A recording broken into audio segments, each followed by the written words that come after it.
to another painting tutorial episode on the JB Wargamer 87 YouTube channel. In this episode we'll be doing the grand painting tutorial on how I paint the Astra Militarum vehicles of the 18th Cadian Army Group. And one of the most iconic vehicles of the Astra Militarum is the Baneblade and Shadowsword variants. In this tutorial it will answer all the questions and answers, as well as all the techniques that I use in painting the colour scheme for the vehicles of the Astra Militarum. So get your paintbrushes ready, because we're about to paint this super heavy Astra Militarum monstrosity.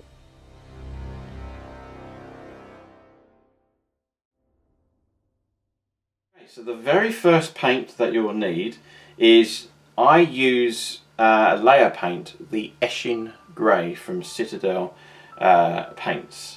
Now it is very important that you apply 2 thin coats of this. This is not a base paint, which is the only disclaimer about this, but 2 thin coats should be enough to paint the whole vehicle. So for example, if we take the main chassis of the vehicle here, and you're going to need a large brush for this, because this is going to take a lot of area. So I'm going to use this brush. Oh, it's quite difficult actually as to which one we'll choose. We'll go for this brush here. You need actually quite an old brush for this. This is quite an old brush that I use here. So a little bit of water. Let's go onto here, and then literally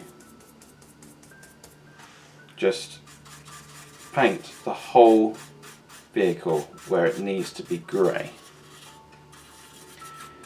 So that's what I'm going to be doing. Literally 2 thin coats you will need for this segment of the tutorial.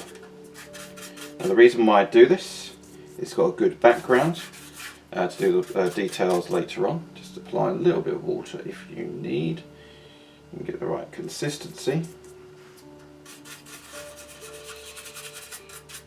Remember, try not to apply the paint too thickly, because you don't want to clog up detail. So it's important that you let that dry. 2 thin coats, multiple layers is much better than 1 thick layer. So there you go, that's the Mephiston Grey paint from Citadel that has been applied. Now onto all the components you need for the Baneblade. So it's basically the camouflage details and where they will go and that kind of thing. So 2 thin coats that I do, and of course you can use the airbrush technique as well to speed the process even faster, especially if you're doing them in batches. So the next stage we're going to be doing now is we're going to use Lead Belcher Citadel paint, and it's a base paint that I use here. So this here, you'll need to do all the metal details. So for example, in this segment I'm going to be showing you the track. So I'm going to show you the track here, just make sure it's got good pigmentation. So I'm just going to keep this Baneblade chassis on for the purposes of the tutorial. So you simply do this here. It's slightly watered down, so it's not, the detail won't be clogging. And you do this over all the metal details. So anything that's metal, you do all the metal details and use this paint to do that.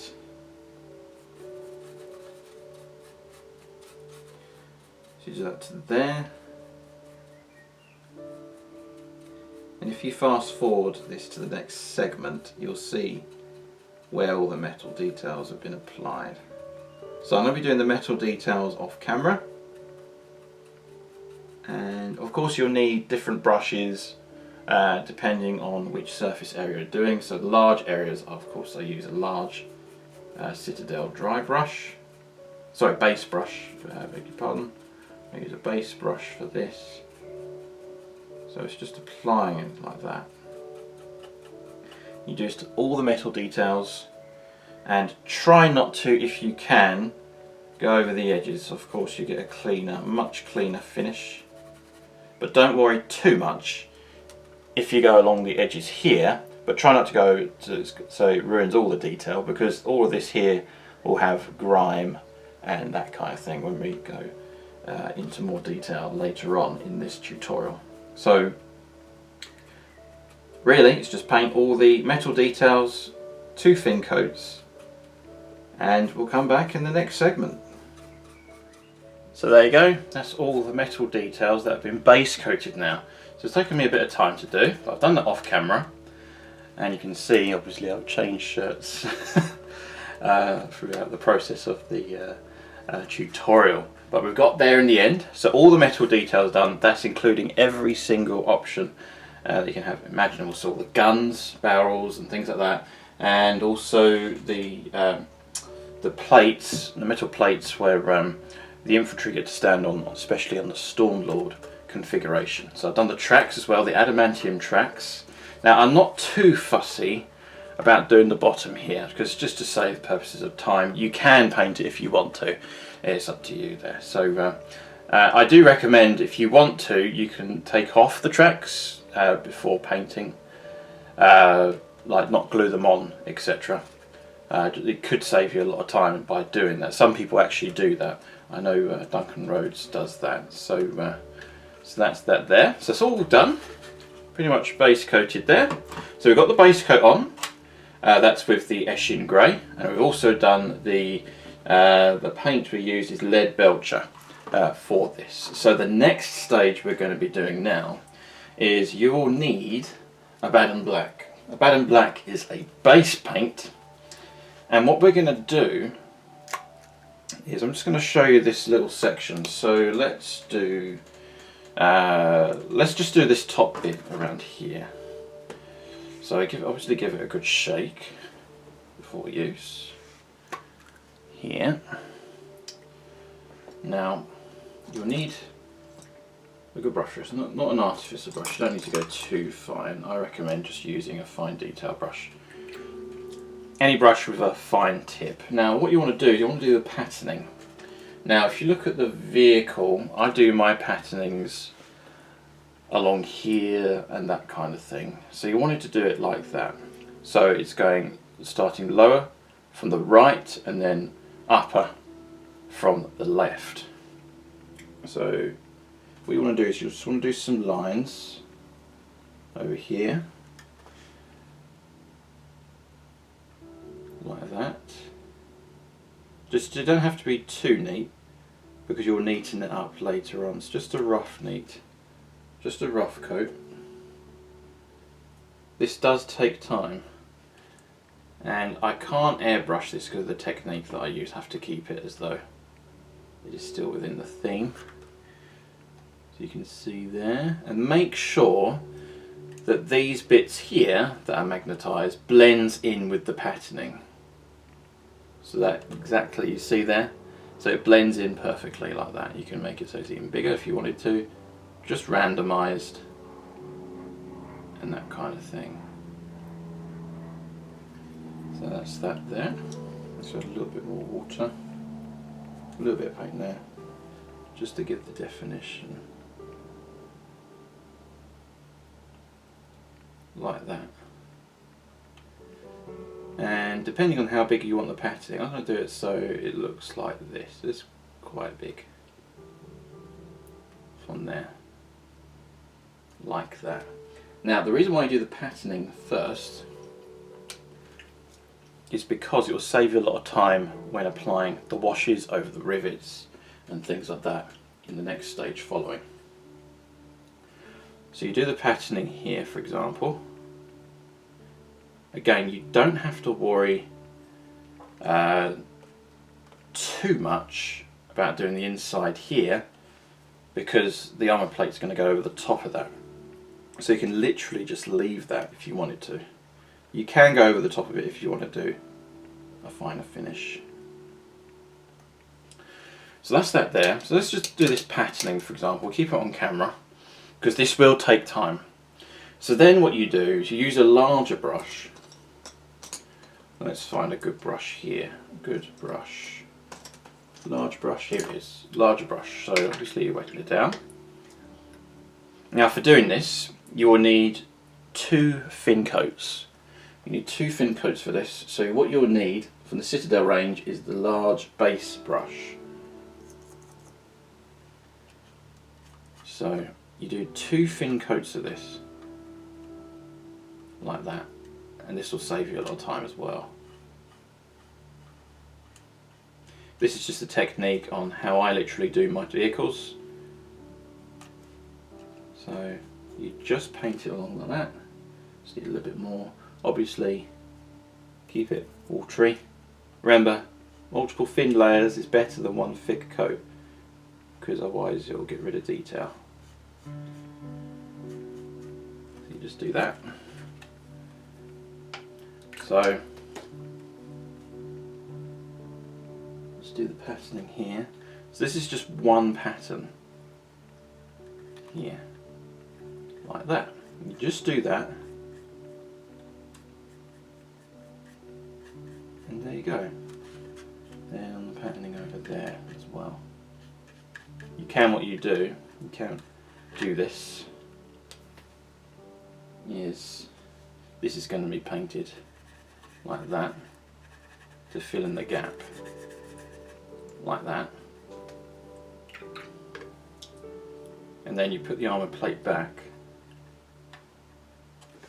and you can paint. Actually, you can do this plate here, for example, that goes over the top like that, literally like that. That's looking really good so far. Trust me, when this is all done, you'll be really surprised. Actually, is that the correct way? Ah, there it is, that's the way. Whew, thought for a second I did it wrong. So I kept that on camera. And paint over the top of it like that. So when it's all blended in, it will look a lot better. And furthermore, Ashen Grey is a good paint actually. So you only need a couple of coats for here. A bit of water. So over the top, like that. So this is just one section along there. So you allow that to dry. Again, when it's dry, do another layer of paint. And then in the next segment, I'm going to fast forward this, and you'll see a dramatic difference in the next segment. So just along here, for example, this can be painted black, just roughly. Don't have to be too. The thing is that I try to take shortcuts whenever I can, because obviously I want to collect a massive army. So it's tabletop standard. You want to do this like that. If you make any mistakes, don't panic.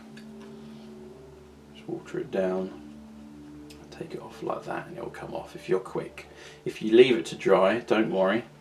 Just cover it over with 2 thin coats of Ashen Grey.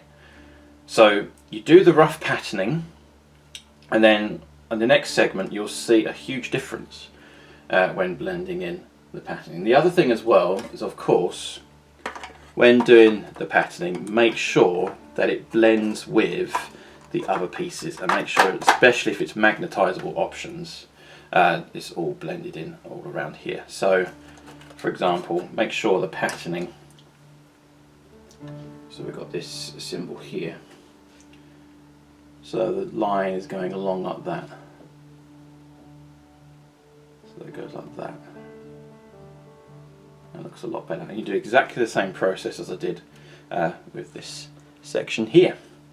So when we come back, you will see the Baneblade and all the other magnetizable options all blended in for this patterning, and then we'll come on to the next stage.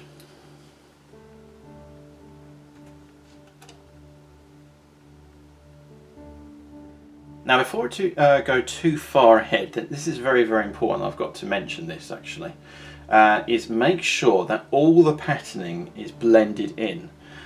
with all the magnetizable options. So for example, if I put double sponson onto here, which is one at the back and one at the front, you can't obviously fit a third sponson on there, but if you manage to fit two of the sponsons, make sure the patterning blends in. So for example, if you put this at the front, which is where all my Imperial Quillers are situated, for only one sponson to fit, make sure the patterning blends in with all the magnetizable options. So it's just a little footnote, just to make sure that all your options are fully blended in when it comes to the camouflage. So it's very, very important that you remember that when doing your patterning. So in the next segment you will see all of the magnetizable options blended in, and to make your life a lot easier. So it will really bring out the tank as well as to how the camouflage will look like.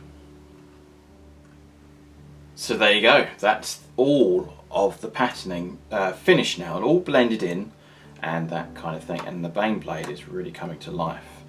Even with the black camouflage applied, you can see now that it's all blended in, and furthermore it's all fully magnetized when it comes to those options as well when it comes to the patterning. So all the patterning is blended with all the magnetizable options on for here.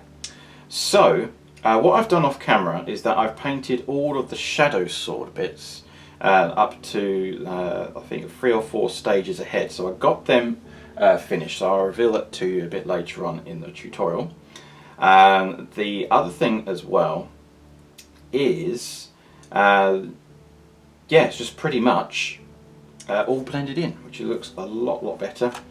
So you can see here all the camouflage is done around here. This is the outline of the camouflage, so it's all matches along here as well. So it's coming along really nicely. So this is the main example we'll be using throughout the tutorial of the Baneblade, but it does apply to the Shadowsword variants as well. So the next stage, this is quite an important stage actually. This is to blend with the edges. So what I do is I use a really light colour grey, and for that kind of grey I use a layer paint, which is Administratum Grey. Now I use Administratum Grey for this, and the other paint brush you'll need the small Artificer Layer brush. Now the Artificer Layer brush is a really good brush to do the edges with. So for example, if I will show you here, let's take for example, so and then whilst I've been painting this, I've added some extra few bits as well, some new paintbrush holders. And I've tied up the area so it looks a bit more presentable on camera as well. So I've quickly done that as well. So just to give you a little footnote, because I like to have a nice tidy surface for doing the painting. So give this a good shake, of course. Shake your paints before use. Here. Now what you'll need to do is of course you need to wet the brush and then apply some paint. Now I put this on the paint paper surface and then dab a bit of water. So onto here, if you can see, you wet the paint and then you twist so you get a nice finish on the top here. You can see there. So let's take the sponson for example here. This is what you'll need to do in this stage. Now this stage, you just do this. You simply do all along the edges, along here, of the actual patterning. This really does bring it out, and it gives the tank a lot more life, because at the moment it looks very dark, whereas this colour brings the colours together. So you have the dark grey, which is the Eshin grey, which is a very neutral colour between black and then white. But then this here is not a white, it's Administratum Grey, which is the second lightest grey I believe that Citadel reproduce. So again, turn, twist, so you've got a nice point. It's very, very important that you get that point. This is quite detailed work here. So you just do that. And it blends in, and that's including the rivets as well. So if the patterning goes over the rivets, you paint over the rivets as well. Not too much over the rivets, because later on when we apply the washes you'll see the contrast onto there. So there you go. So that's the las cannon there. Now I've blended my las cannons at an angle like this. They're slightly at an angle sticking out, but all the patterning, as you can see here, it all blends in and around. So let's do this side again. Onto here. Twist and turn. And you just do that. I hope you can see this on camera. You just do it very, very carefully. It's important to keep a steady hand. The other thing I recommend, I'll just do this whilst I'm painting, I can talk my way through this, is the other thing as well is very, very important, is that you put the layer paint on, and make sure you use an airbrush, apply it, because I had to paint this hand painted with a large base brush, which did the job, but of course with an airbrush it's a lot quicker and you get a much better finish as well. And the only thing you can't really do with the airbrushing is actually applying the Abaddon black patterning, especially if you're doing all the magnetizable options, like for the Shadowsword and for the extra sponsons and things like that. It's a bit of a nightmare when it comes to blending in the patterning, so I had to paint the patterning by hand, and also to make sure that all the patterning fits and so forth. So those are the little tips that I recommend whilst doing this tank, and you gradually learn. You can discover methods of your own, you can improvise. This is just a guide, so you just learn along the way. So this here is pretty simple, as you can see there. Patterning just blends in along here. Two thin coats along the top there. It looks really, really nice. So once you've done that, we're going to go on to the next stage. I'm going to do this off camera, and we'll see you in the next segment.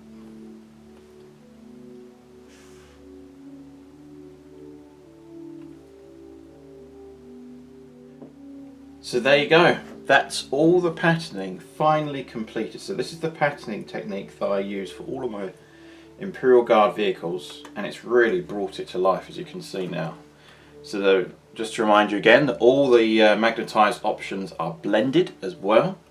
A bit of a nightmare to sort out, but this is a lot quicker to do at this stage here, especially with the edge of the patterning there. So it's come out a lot better than I thought.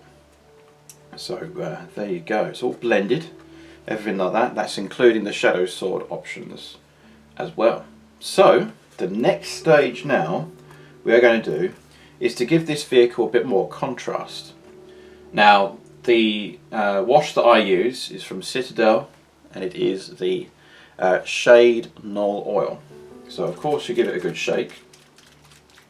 Now what you need to do is you'll need a medium glaze brush from the Citadel range. This is what I use. This is a really good brush to doing those recessed details. That's the rivets, the underlay here, for example, on the front light, and where the aquillas are. So just to give it a bit more depth, so and a bit of contrast. So then when later on you apply the highlight, it's got something to give it a good contrast, and it's the lights and that kind of thing. So for example, if I do this rivet here, if you put too much, don't worry, just apply it to the next area here. So that's at the front there.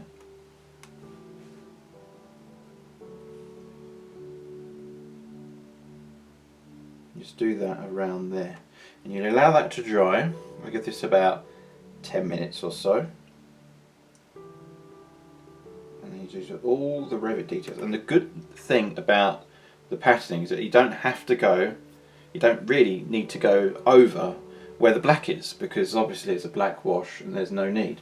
And if you did go over with the washes, you can tell you get that misty thing around where the rivets are, so you don't want that. So it's only where the grey areas are, the Eshin grey areas around here. So I'll just do these rivets here,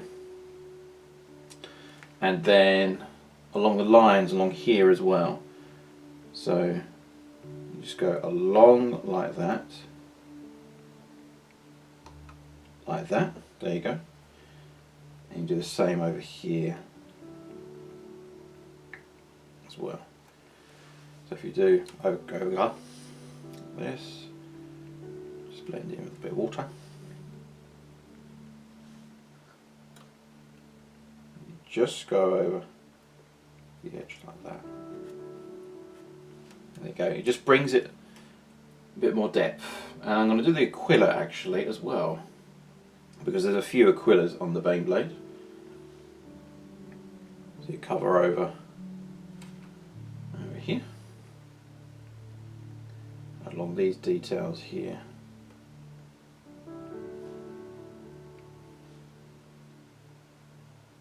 So just doing that. This really does bring the vehicle to life even more. So it's looking good. It's coming along nicely.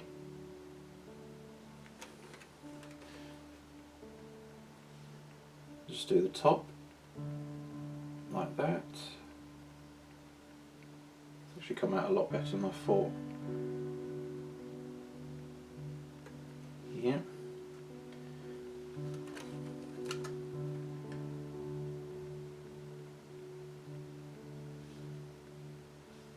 Over here, just where the wings are. Just do that.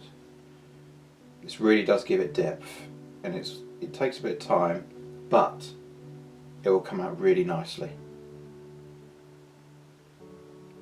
This is nice and neat. Let's go over the top. And I think this Aquila is done. Just like that. And then what you can do is another brush you'll need you'll need a large glaze brush. I think it's at the back here. Actually it's the medium shade brush is what I use. Now what you'll need to do for this, for example, I don't want to do that, I don't want to go over the details, it's fine. Just double check. It's looking good. And then over here, on the Demolisher cannon, for example, you just go over it. Just over the whole thing. Just over the whole thing.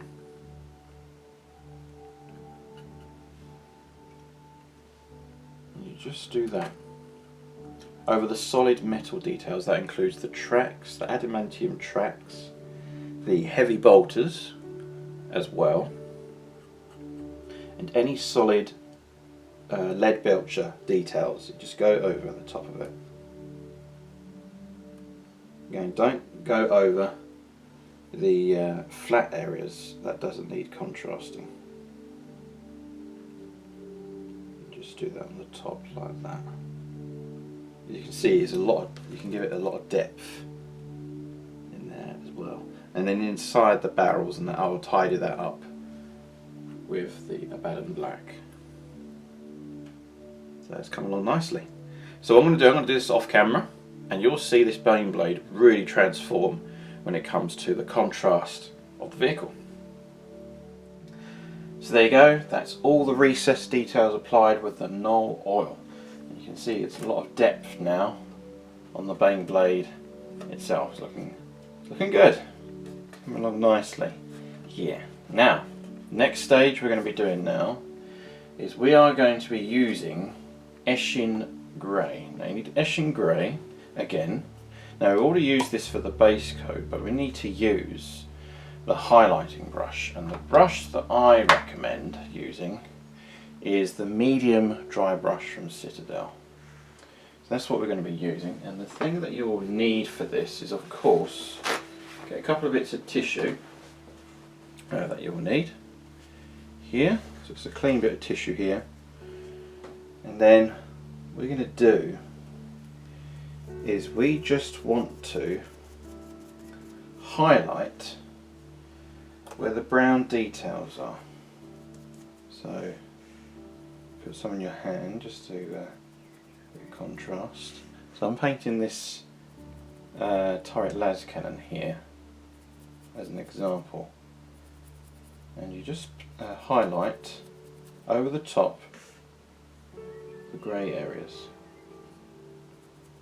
Just a faint highlight over the top there. Doesn't matter too much if you get it over the metal details, because you'll be painting over with the metal highlights. So don't panic too much if you get it over. So there you go. So that's that there. And I'll just do the sponsor just to show you the contrast. Okay, just do a little bit more. Dab it onto a bit of tissue here. Just dab. And then very faintly, you can put it on your hand as well. That's sometimes what I do. Just put a little bit on your hand to get rid of any excess. And therefore, it reduces the streaks on your details. So you can't even tell that it's been highlighted. And that's the beauty. So it's as simple as that. It's a pretty quick process.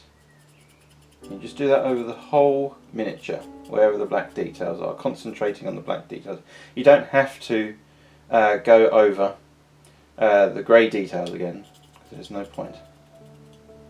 But there you go. It's as simple as that. And you do that for the entire miniature. And on the next stage we're going to do the next highlighting colour, which will come up in the next segment. So I'll just do this here, just as an example. And it just brings the depth of it as well, of the black highlights. And already it's coming along really nicely. So I'm going to carry on and do this off camera, and I'll do this on the next stage.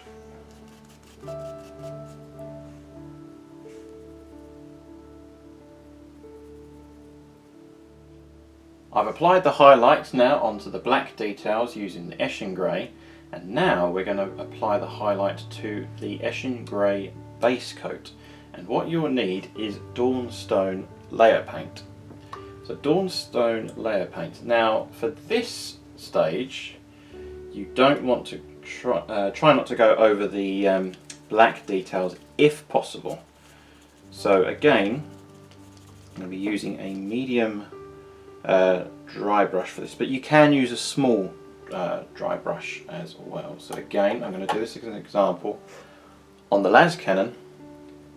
You just highlight over the top here, and this really does bring out the contrast. So you just gradually build the colours, again using the tissue and then using your hand to get rid of your excess. And look at that, it's much better. Brings out the depth of the detail, the recessed details as well. Again, and do the side panel, Dawnstone. Again, just get rid of the excess. It's come out really, really nicely. There you go, that's the Dawnstone highlight been applied on the Eshin Grey base coat now. As you can see there, the contrast is a bit, it stands out a bit more. So it's highlighted over the recessed details using a highlight brush. Now to bring out even more the contrast a bit more, what we need to do now is we need to use Administratum Grey. This is a layer paint from the Citadel range. Now I use this paint not too much because you don't want it to be too stark, you just want a light highlight. Again, you'll need a tissue for this, just to get rid of any of the excess here. As you can see there, I'm just going to use the las cannon again as an example, just where the grey details are. If there's a bit too much, don't worry too much. So that there has been applied. So there you go. So it brings out the colour a bit more, and it has some definition as well. So I'm just going to do this the same again. Over here. A little bit on your hand, just to get rid of any excess. And it's just to bring those colours out. You do this not too heavily, just lightly, so it doesn't get rid of all the details.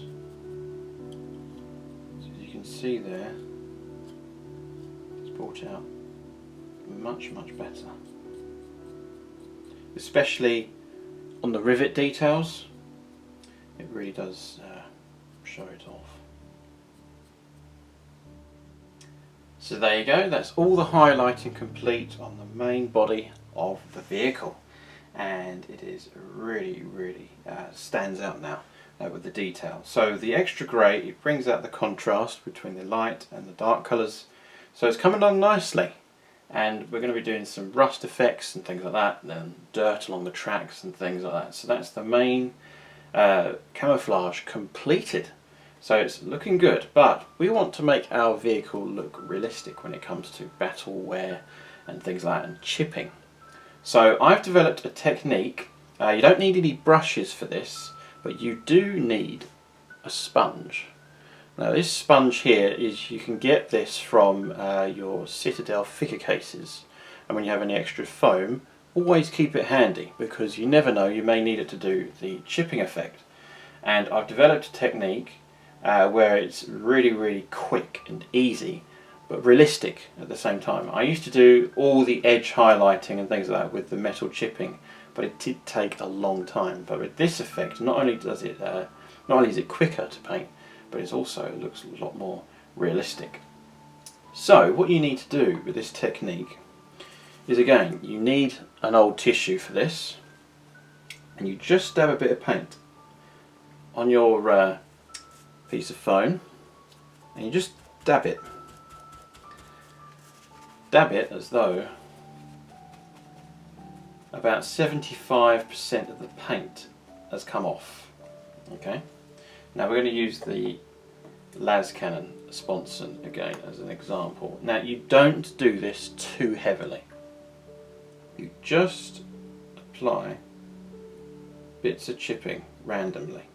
Not all over, just randomly. So, a bit like that. You can do this anywhere you like, so long as it looks realistic. So just do a bit more. And in some areas you don't have to take too much paint off, but just dab it lightly. And if you dab it lightly, it brings out the seasoned experience that this vehicle has had throughout campaigns in the 41st millennium. You can see there. So already it's looking pretty good. This is the first stage of the chipping, and then we're going to apply other colours later on. But just do it there. So if you look at it very carefully, so you can see here, if I move the light a little bit closer, you can see that it's just slight chipping all over there. I'm going to do the same again with the las cannon. Again, just dab a little bit of excess off here. You just dab very carefully, not too much, on just random areas. Just dab a bit more. If you think you've got too much, don't worry too much. You can always tidy it up.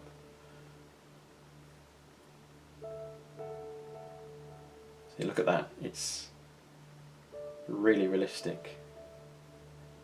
So this is the base coat, and if you go over the top, don't worry, because later on in the tutorial you will tidy this up with a simple technique to really bring the contrast of the chipping effect even further. So just trust me, it will look amazing when it's done. Looks fantastic. If you're happy with the chipping, just leave it onto there. I mean, already it looks fantastic. And this is just the first stage. Really simple technique. It'll really bring your miniatures to life.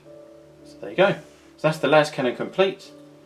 You just apply that onto there, and already it's looking good.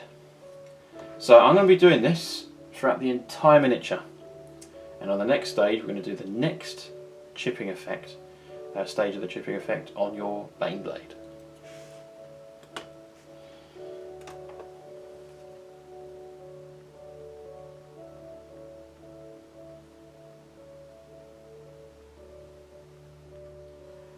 So there you go, that's the lead Belcher that has been applied now, the chipping effect. This is the base coating for the chipping effect. As you can see here, the Baneblade has now been chipped slightly. I've done it so it hasn't been done all over, but on some of the parts here, as you can see there, that's including the spons and weapons, and that's including the Shadowsword variants as well, and the extra upgrades. So what we've done now is we're going to go on to the next stage. Now the paint that I will use is the layer paint, which is Runefang Steel. Now you don't do this as heavily as the lead Belcher, only on the major parts that you want to do. So again, you give it a good shake like that, and then again you need a bit of tissue for this again. So I've got a new sponge, just apply it there onto the tissue. Take the majority of it off, and again we'll show the sponsor just as a close up here.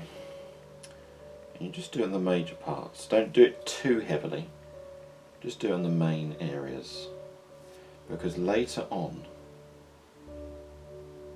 there'll be another patching effect which will really bring the contrast out. So you just do it on the main areas here, just on random areas like that, and you will see what I mean when applying the extra chipping effect later on. This just brings out the colour a bit more, so there's lighter areas and there's medium areas and there's darker areas. So you want to do that. So there you go. That's that. Just a little bit more there. And that's the chipping effect around here. These bits here, maybe it looks a bit unrealistic, but don't worry, we'll tidy that up a bit later on, so don't panic too much. It's just the rough areas where you want to be chipped. And do some of the top here, as you can see where it's more concentrated. A bit there, a bit here, a bit there. Much better. So there you go. So I'm going to do this the whole vehicle.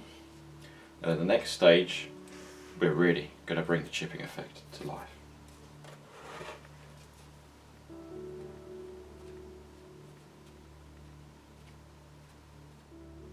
There you go, the Runefang Steel has been applied.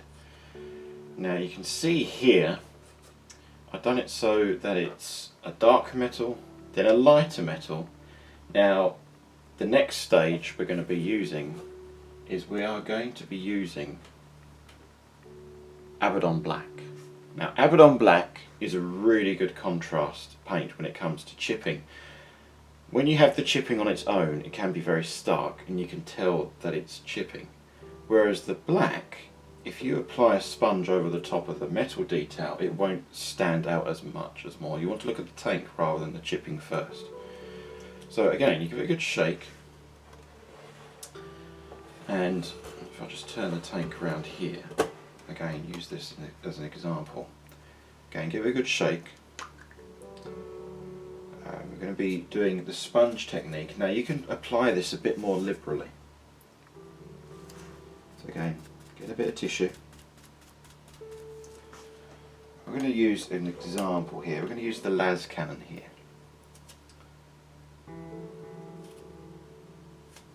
And you just chip it. Use the sponge to actually chip all over the vehicle. You can even do this on the black patterning as well. Just dab how much you want on. As you can see here, if you look very carefully, it looks a lot more realistic because you have the contrast with the black with the dark grey, and you still have a little bit of chipping on the black patterning because of the highlight of the Eshin Grey. So you just apply that over the top.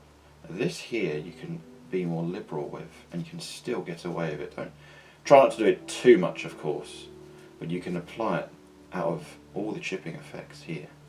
The black does really stand out.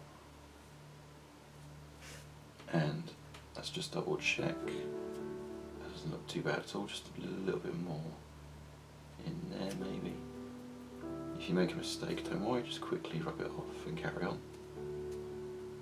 And already, that just looks so much more realistic. And if it's like a blotch here, where it's a bit too chippy, again, just let the black, Abaddon black chipping do the job. So you just apply it like that. So there you go. It's as simple as that. Simple, effective way of doing your chipping on vehicles. Yep, I'm happy with that. I'm going to do this again just to emphasise my point. This is the last stage of the chipping effect on the main body. Yeah, it just looks so much better. It looks realistic. You can even get rid of any excess if you really want to.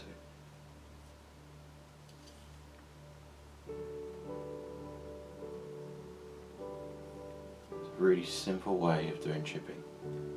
You just apply it, just do a little faint touch. Don't press it down too hard, just lightly dab it.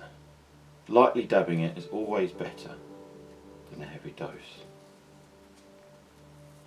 Just a little bit there. You can actually get, if you want to, smaller bits of foam to get into the smaller cracks as well.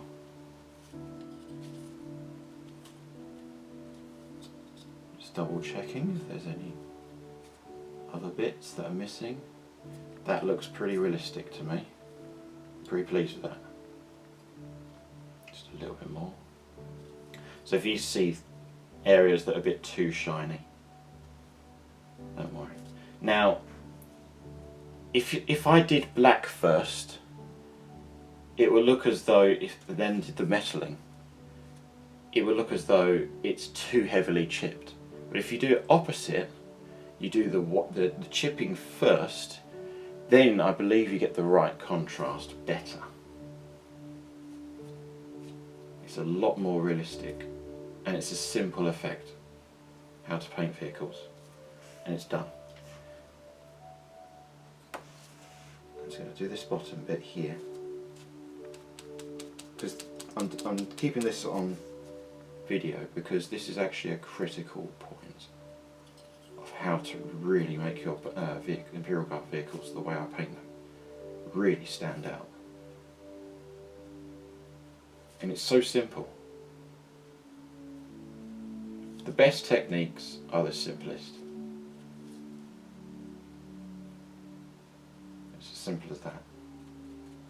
So I do that there. Oh, that looks fantastic. Yeah, much better. I'll just double check here.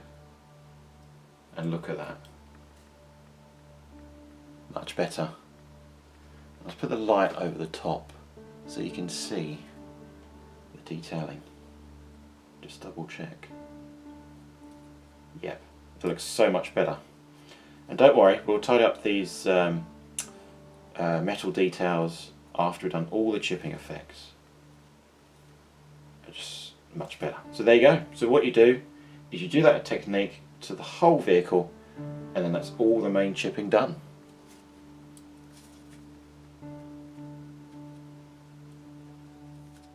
There you go, that's the chipping effect completed now. And the Baneblade is really coming to life. It just makes all the difference. If you look carefully, done all the chipping effect around the Baneblade. This is heavily chipped. I've done this very carefully.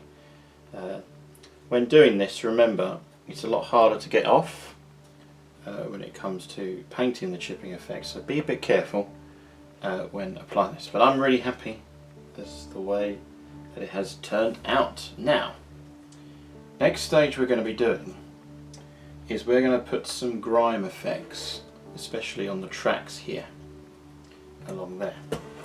So what you'll need is dried bark. Now you want this to be watered down. So if I take this off here, of course this is fully magnetised, so that just slides off like that, making it a lot easier for you to paint. So use dry bark, which is a base paint, and then what you'll need an old brush, but quite thin but watered bristles. So let's just do this side here. Now for over here,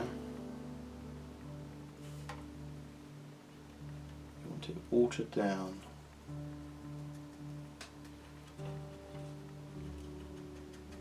But not too watered down so that the paint doesn't fall off. So you just do that there, into here. Now don't go too far because it will dry off. So then what you do afterwards, straight away, you blend it with the colour.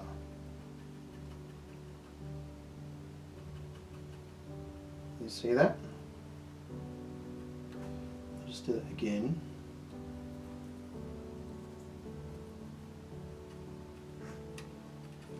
Around here, around these areas.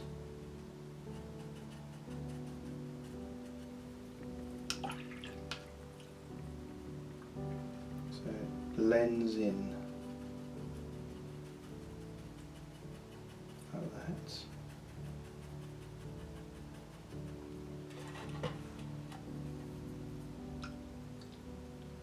So when you blend this in, it looks really realistic, and also it brings the colours together.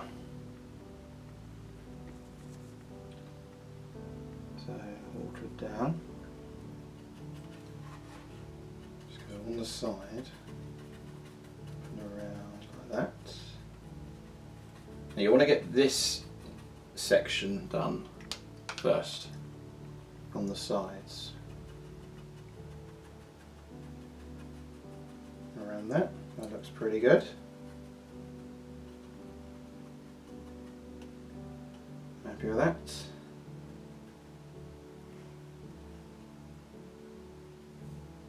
Just a little bit more.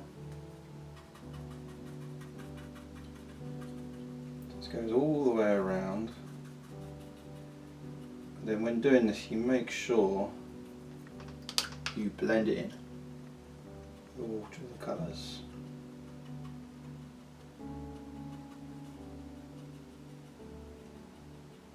Going over the chipping, but don't panic too much because there is another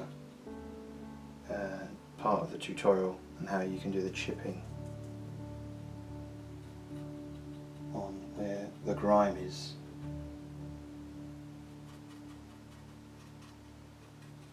So there you go, you allow that to dry for about 10 minutes or so. Just fill this area around here. Blend in the colours like that.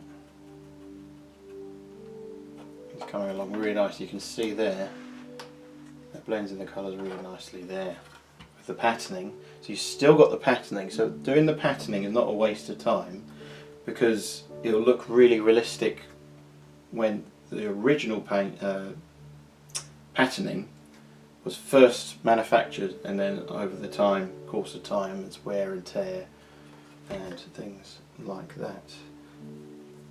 Now, I don't use the mud because I don't want it as though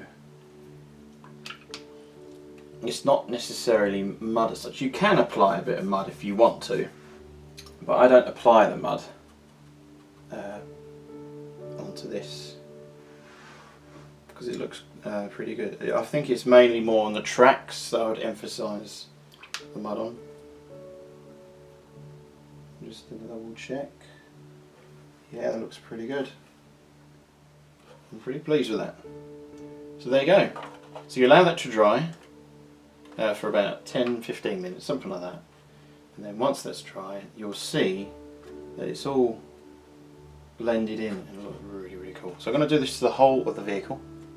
And then when we come back, we're going to go straight on to the next stage on making this Baneblade look really realistic.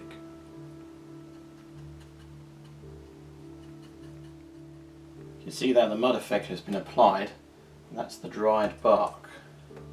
So it's still drying on one of the sides. I've done the underneath as well, underneath around here. You can see here it's a lot more realistic, and you can see the colours now start to blend in with the floor. We've yet to do the tracks, so there's still some progress to do when it comes to that, but this is the base coat when it comes to applying the effects. So you've got the camouflage with the Astra Grey and then blending in with the dried bark. You can see there, so it's watered down paint. You may need two or three coats of watered down paint, but it really does pay off. This is exactly how I paint my Imperial Guard vehicles. Now, to bring this with a bit more contrast, you will need Rhinox hide. Now, Rhinox hide is slightly darker than dried bark. So you give this a good shake, which is good. Just taking the excess off. This is a bit of an old paint. Now, for this, you'll need a little bit of sponging technique. So, applying the sponge over to here, and just apply that to the whole vehicle. You can put this on quite heavily if you want to, but not too heavily. Then it gets rid of the detail. Just a little bit more.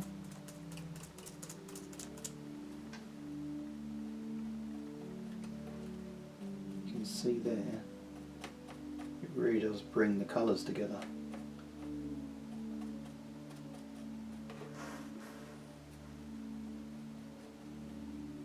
Simple technique.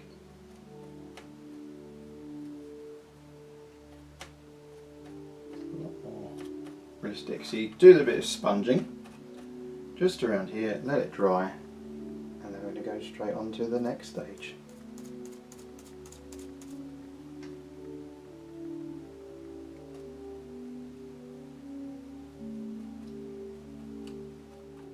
So that literally just took about a few minutes. The reason why I do this is you can see the few mud flicker effects all along the track. It's hardly visible, but you do notice it slightly, just to add a little bit of realism to the miniature. Now the next stage we're going to be doing is we're going to be using a Baden black, and again you can use the sponge technique into here. Now you don't do this too heavily, just a light dabber, very light dabber. Just do it very, very carefully, just very faint. You just do this carefully, get rid of any excess, just very faint, just a very, very tiny bit. If it's too heavy, don't worry. Just blend it in, like that.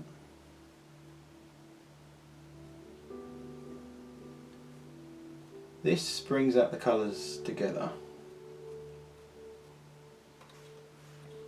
and again gives it some realism and depth.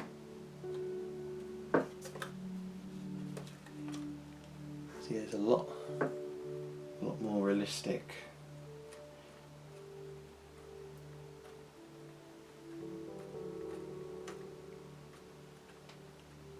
Sponging is really, really good fun, but again you have to be careful that you can be too liberal.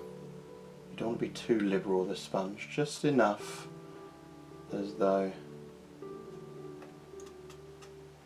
don't want to put too much on around here, all around the vehicle. And then the next stage we're going to bring these colours a bit more light. So I'm just going to carry on with this off stage, and then we'll come on to the next stage very soon. This shouldn't take too long.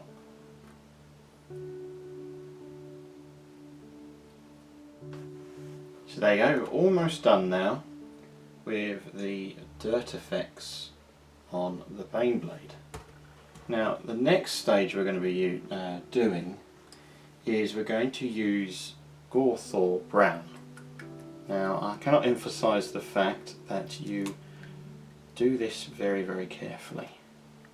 Now, what I'm going to use is I'm going to use a small dry brush, and you'll need a tissue.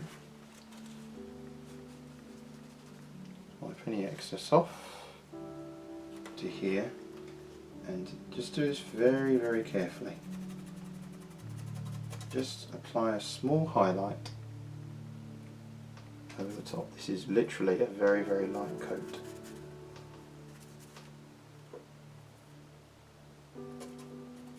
Just apply a very quick highlight around there. Just brings the colours together a little bit. Just quickly go over the top and around. I'm just doing this cat-handedly because using the excess off there. So if you put it too much, don't worry. Just very, very light highlight. It's just to bring the colours together.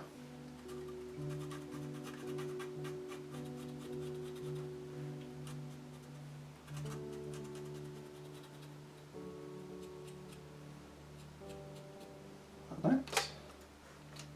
It's already looking pretty good.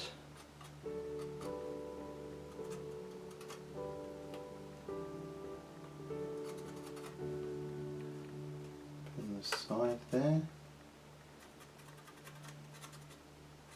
and just around here. It's not too bright. You don't want the dirt to be too bright. So we've yet to do the tracks. That's a completely different segment. So I'm going to carry on and do this off camera, and then in the next stage it looks like we're going to be doing the Adamantium Tracks.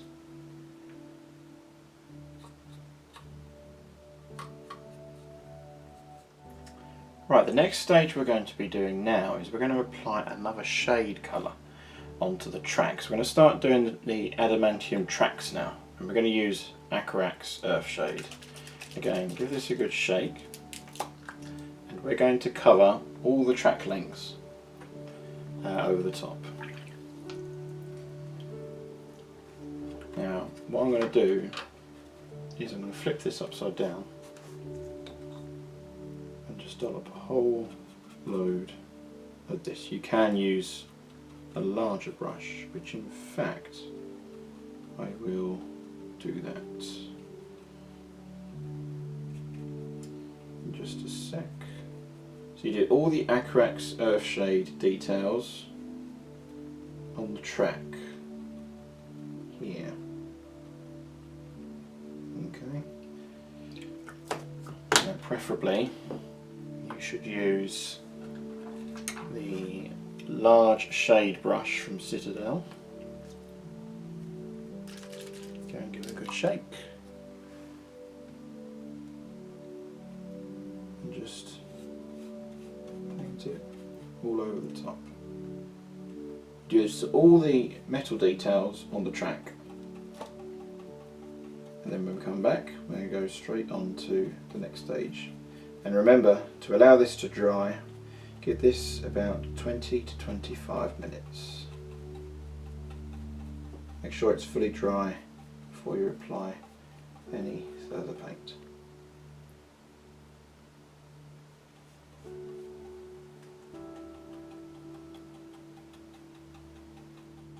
Whilst the Acrax Earthshade is drying, there's one thing I've got to mention here is to give a little bit of depth on the rough areas of underneath of the tank. So what you need to do is apply Acrax Earthshade on these rivets here, just to give it some depth. Just around here, around the top, around like that. Wherever it makes contact with the brown, just give it a quick shade. You do this to the whole perimeter of the vehicle. You can see there.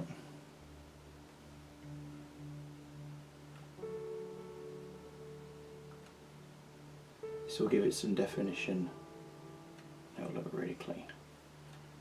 So we'll come back to the next stage of this tutorial.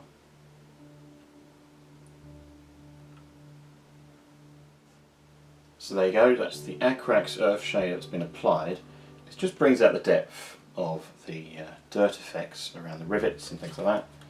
Quickly around the edges here, and of course around the other side too, and along here. Gives it even more realism as well. It's well worth doing when applying that. So the next stage we're going to be doing now is we're going to use a layer paint, and we're going to use Scrag Brown. Now for this stage I'm going to use a large base brush. Now this has to be watered down when doing this, because we want to apply a rust effect all over the track. Just a little bit more water, and I'm just going to do this literally. That may be a little bit too thick, but if in doubt, just apply a little bit of water and you just do it to the whole miniature. This just gives it a little bit of realism, and when it dries, the colours will calm down a little bit more.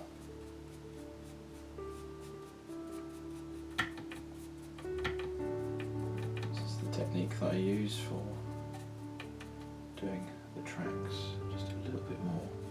This will evaporate a little bit more, and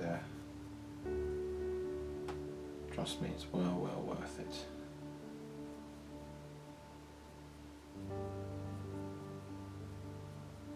It's looking really good. So there you go.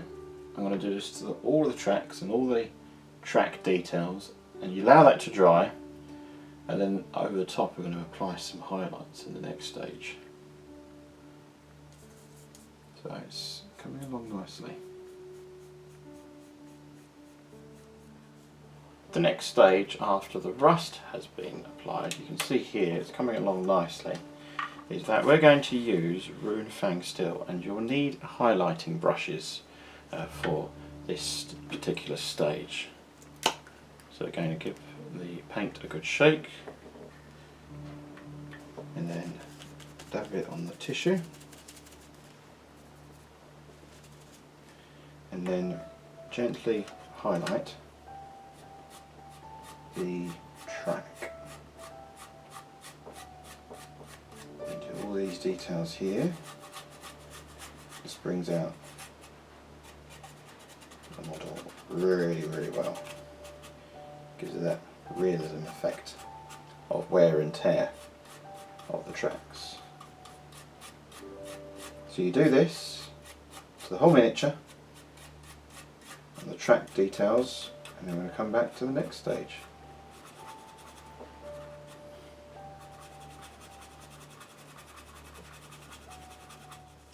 So that's the highlighting completed. It really does bring out the colours now of the tracks. The Adamantium Tracks are finished. But what we want to do now is we want to tie up these areas around here, and also we're going to do an edge highlight around these panels here and then underneath and that kind of thing, but not, of course, all over the paintwork. It's only where the dirt has made contact with the track. So the next stage we're going to be doing is we're going to use a Artificer small brush for this next stage, and we're going to use exactly the same colour, Rune Fang Steel, and we're going to do, let's give this a shake, we're going to do an edge highlight over here. So let's apply a little bit of water, use your paint paper, and do an edge highlight around these areas here, just like that. And you do this all the way around the model. Can do random chips if you want to. Just these areas around here. On the edge here if you want to. It's wherever you feel it has made contact. So you do this to the entire area of where the tracks are, just above the tracks. This will really give it some definition and contrast as well. You can do random scrapes if you want to. So there you go, that is the tracks completed, and you can see here it has turned out really, really nicely. I'm really, really impressed the way that this has turned out. So I've done all the back here, and I've finally glued the fuel barrels at the back, so I've managed to get around the details and everything like that. So it's coming along really, really nicely. I'm really, really impressed the way this Baneblade looks. So the next thing we're going to do is we're actually going to bring the guns to life when it comes to the silver.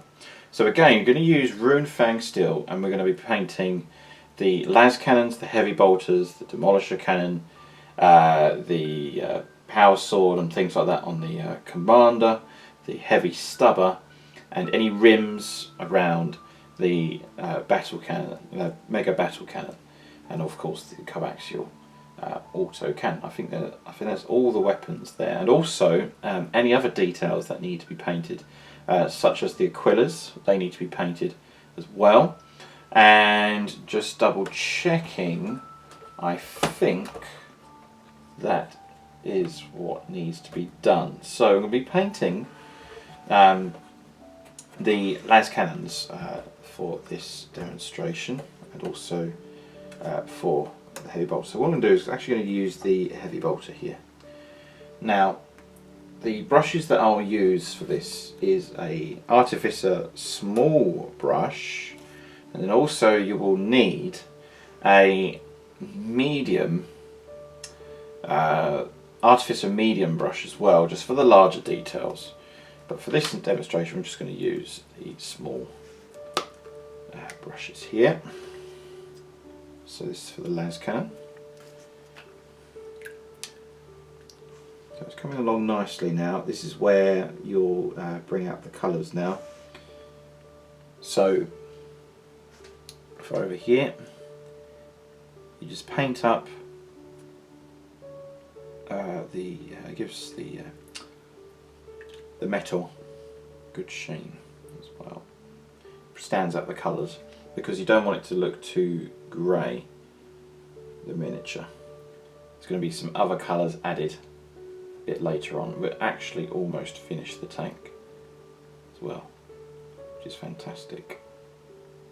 Now what I've done off camera to speed the process, I've done all the weapons for the Shadowsword, Storm Sword. So they've all been finished as well, up to exactly the same stage as you see here. So it's coming along nicely. So I'm going to do this off camera, and then in the next segment you will see these weapons really stand out from the Baneblade.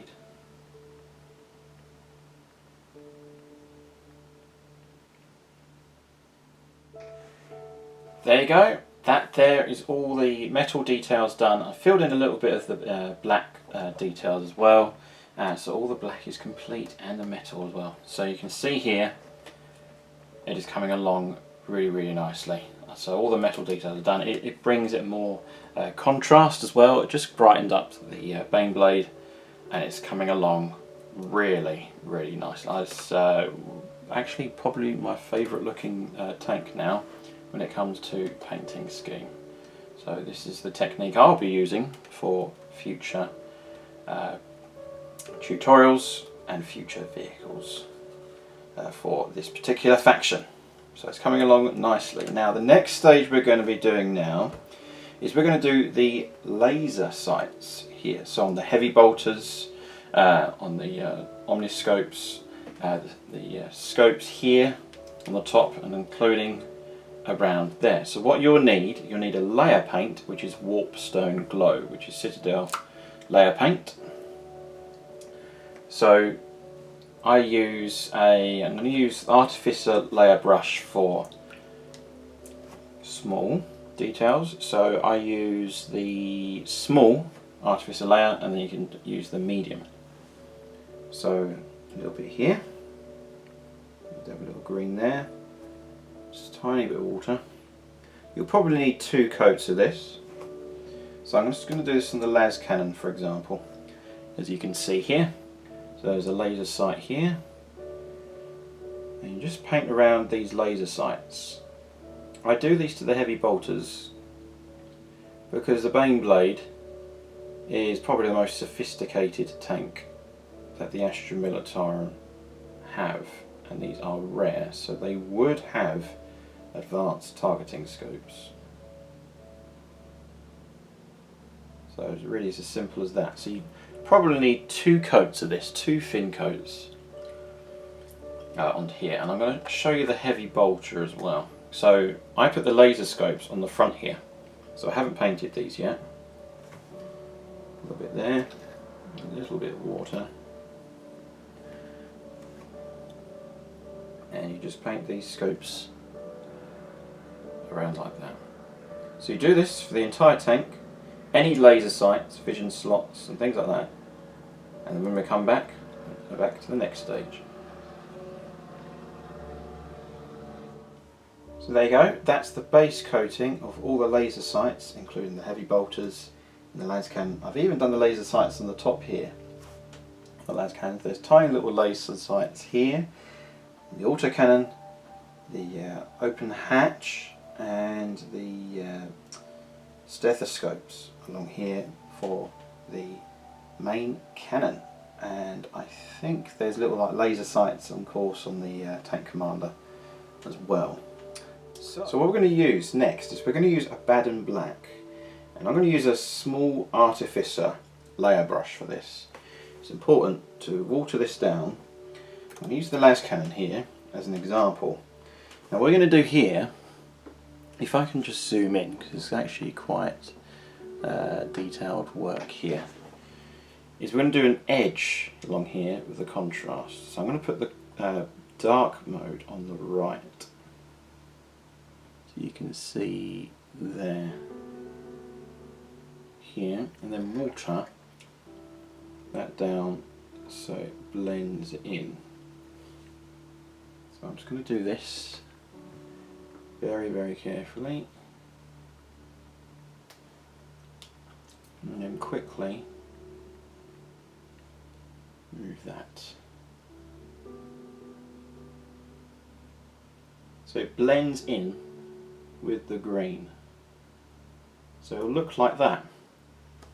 And just do the same on this side. You do this to all the laser sights. Just do that. Blend it in very, very carefully. Like that. So you can see there, with a bit of watered down paint, just a little dab.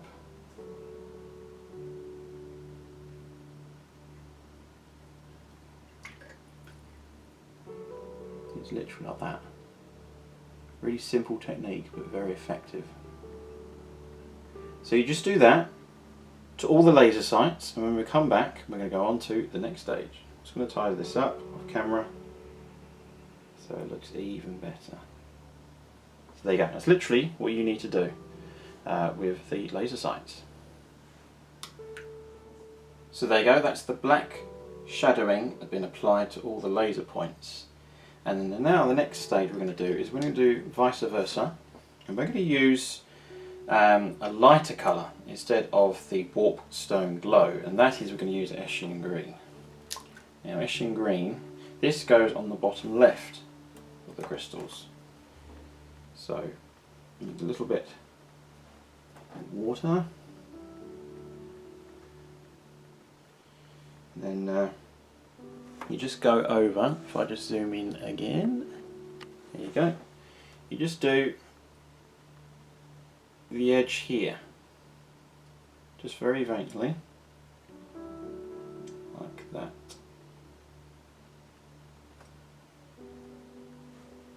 And then if you want to blend it in with a bit of water, so you still see the other colours. So what you do is you're blending in all the colours together to make it look as though it's a crystal or green glass.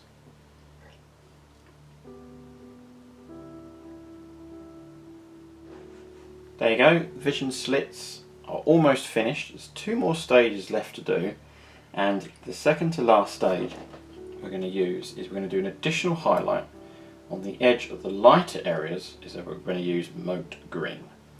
So Mot Green, give a good shake before use, and again we're going to use the las cannon as our example. So we'll just zoom in to get a little closer look.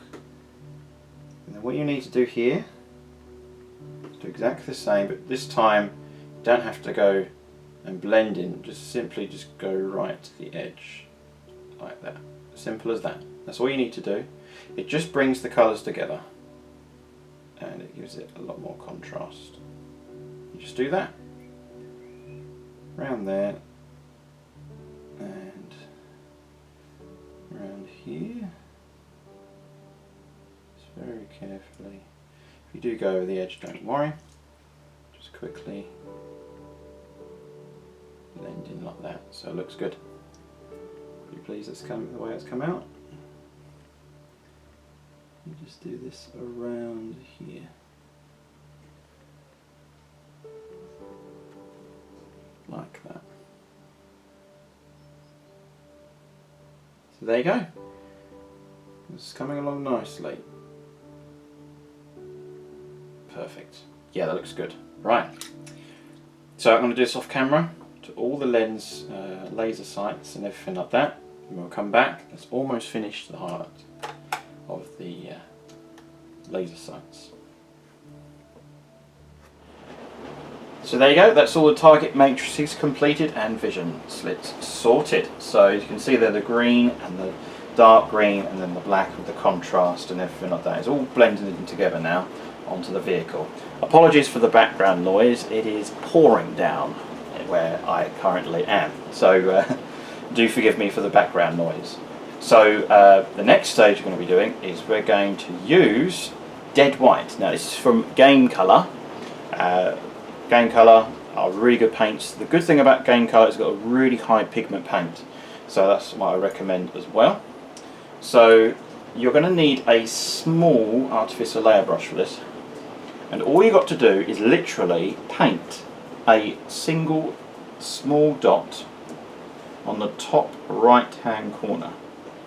It is really, really easy. All you need is a steady hand for this. So just to do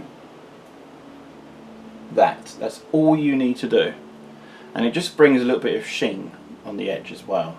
It brings the colours together. It's going to do it again with the las cannon. Bam. If you do a mistake, don't worry, just quickly paint it off like that.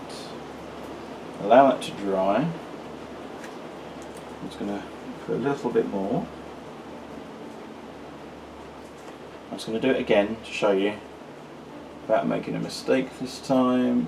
Just do that. Easy as that.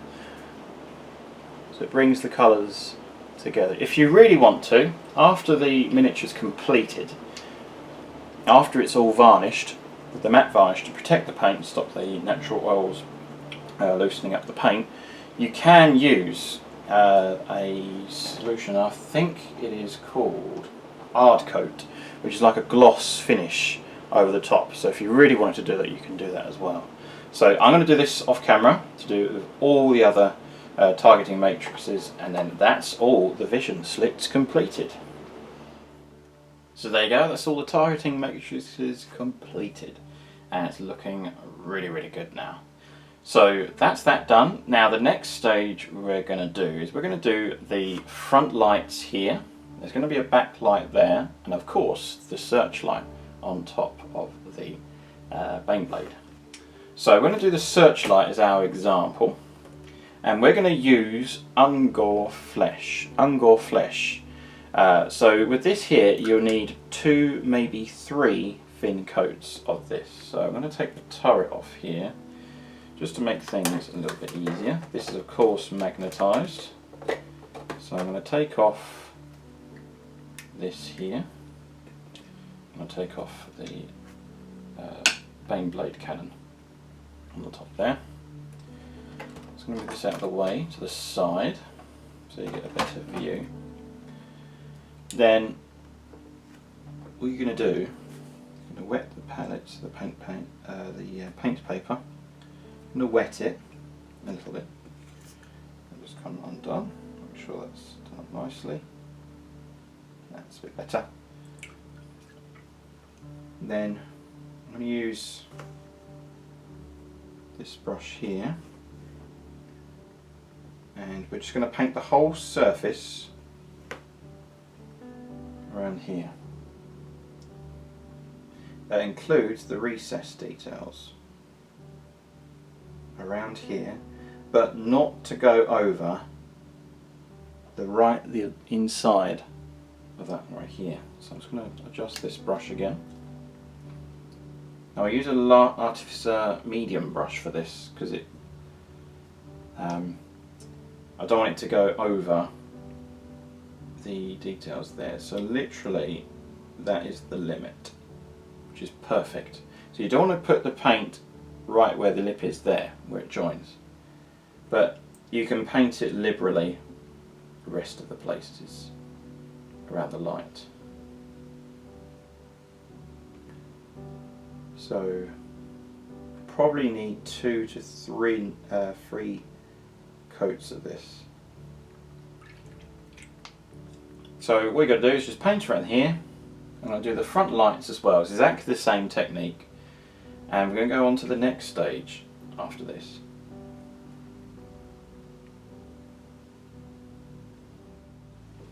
You can see here now that I've done the searchlight with the base coat now with the Ungor flesh, and what we're going to do now is we're going to use a medium glaze brush, and we're going to fill in those details, the recess details around here. So just a bit of Reichland Flesh Shade over the top. And once that's dry, you can paint over the top with the Ungor Flesh. This is to give it some depth and some contrast. Down there, around the top.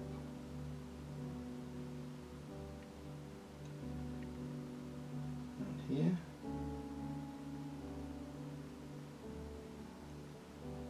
Just keep going. Just fill in that area around like that. So you can see there, you can see the depth now starting to come out. I'm going to do the same on the inside. Don't worry, you can tidy this up again. The Ungor Flesh with an artificer, small artificer brush. So there you go. That's that there. So what I'm going to do off camera is I'm going to clean up the Ungor Flesh and repair it so it looks as though it's nice and clean finish there.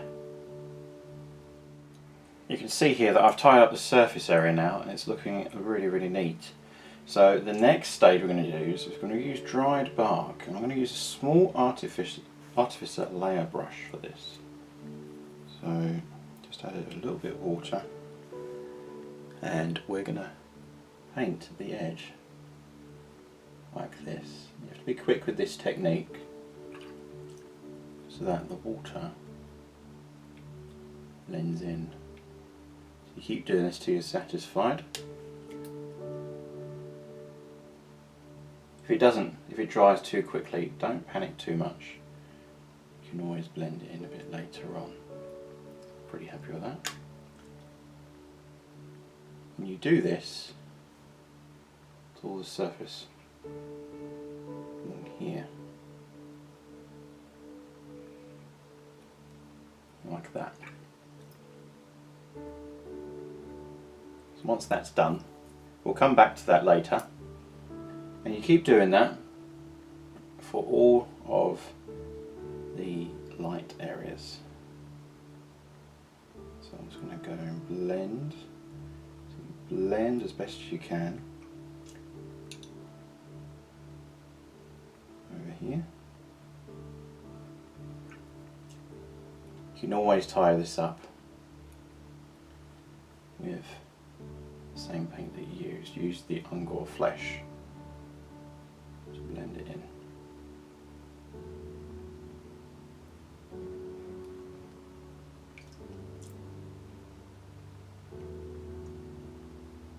You keep doing that.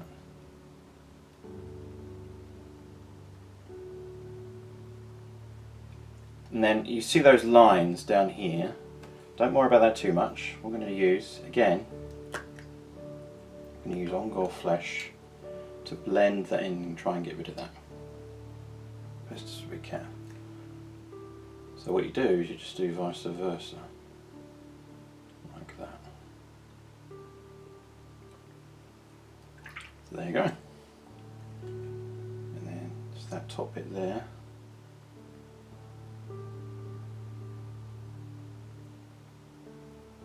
And just do that.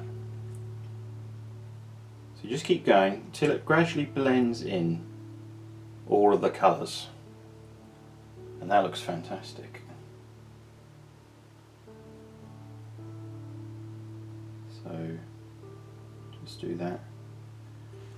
And you keep going, blending those colours together till it looks smooth, so there's a transition from dark to light.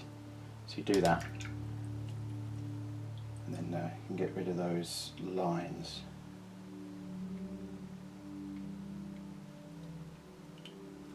Just be quick there. Like that. So I'm going to do this off camera, and then you'll see the results at the end. So you can see now I've done this off camera, the black in transition of, sorry, the brown in transition of the Ungor flesh with the light effect here. So what I'm going to do now is I'm going to use flayed one flesh to go on the other side, which is a lighter colour. Again, you just need a little bit of water over here. This goes on the bottom left. It's just like when doing the crystals earlier on. So you just do that there. It just blends in like that. You can see there that the transition is pretty good. And it blends in these colours. And do the same here as well. Let's go around here.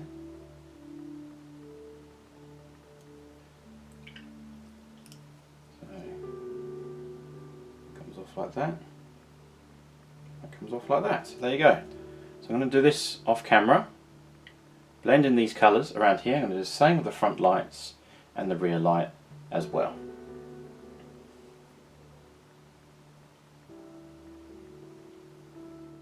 The next colours I'm going to use to blend this even more. As you can see here, the transition is coming along really nicely.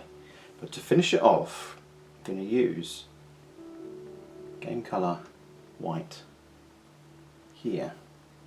So it's going to be, yeah, dead white from game colour. We're just going to highlight the bottom over here. If you can see on the camera angle here, just on the bottom here. Ever so slightly. Not too heavily, just slightly. So you do get to see a very distinct transition, but not too much that it ruins all the other colours. But there you go, simple as that. And you do that around all the rims, over here and over here, and then also the lights as well on the vehicle. So you can see now the light is finished. And it's looking really, really good.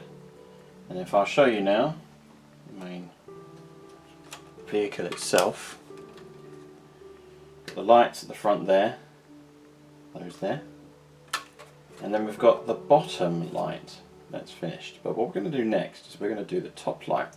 Now I've done this as a red light at the back, like you would with most modern day cars that you see, or vehicle in general. So the stage that we're going to be doing is we're going to use Khorne Red as our base coat. So open up a bit of Khorne Red. Actually, I'm going to give it a good shake before use. That's better. Do that here. Paint the back piece here. You'll probably need 2 thin coats on this. So you just give this 2 thin coats on the base bit around here, on the light. And then when that's done, we're going to go on to the next stage. After that's been given 2 thin coats at the back, we're going to use a Baden Black. It's a similar technique to what we've previously done. We go on the top right on the angle. Like that.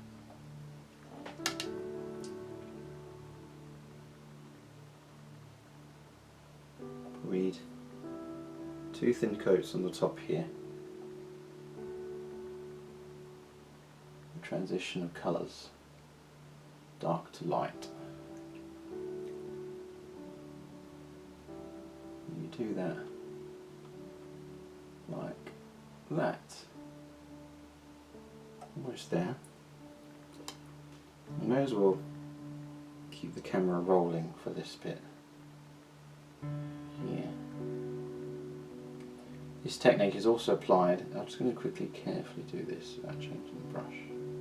I'm going to do it on the servo skull at the back here as well. Okay, that looks good. How does that look? Not too bad. I was going to do a little bit more on the top there. That's better. Okay, I'm happy with that. Now, next stage after that, we're going to use Mephiston Red. Mephiston Red, again, is a really good colour, because again it's a base colour, which is really good. Again, any spare. I'm going to flip this upside down, like that, so it makes it a little bit easier for ourselves. And we're going to do the bottom left corner. Like that. Transitioning colours. Like that. That looks good. I'm going to switch the brush round and I'm going to do the same technique. The servo skull. Going to do that on the top there. Like that. Now the next stage, whilst that's drying, I'm just going to put the Mephiston Red away. You will need the Mephiston Red at a later stage to do the insignia. But we're going to use the next colour, we're going to use a layer paint. I'm going to use Wild Ryder Red. I'm going to flip it upside down, make our lives a lot easier.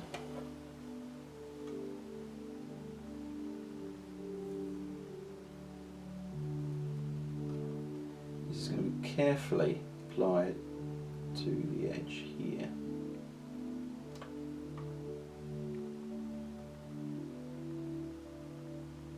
Very gently.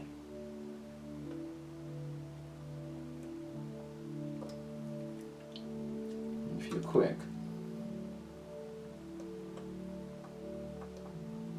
you can blend the colours in like that. You need a little bit more.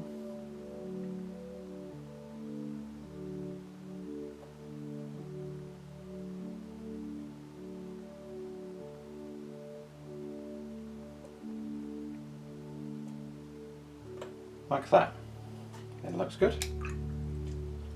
In fact, I'll do the same where the servo skull is.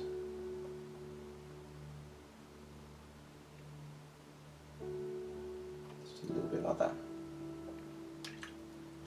Just going to double check to see how that looks. Just going to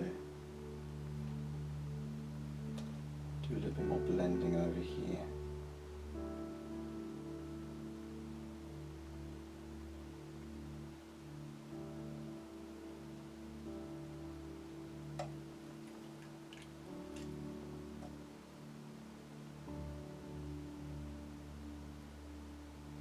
Already it's looking a lot better. And then just tidy that up a little bit more. I'm going to use Mephiston Red. To go near the edge.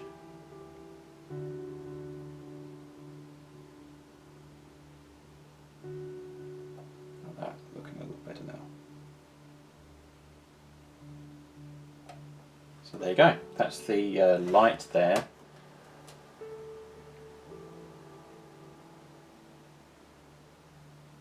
So what I'm going to do now is I'm just going to do a very faint dot. Just like that.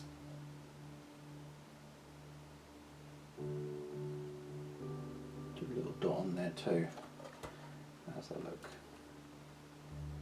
Yeah, not too bad. That's looking good. Much better. Now I'm going to do the same at the front here as well. Do a little dot here.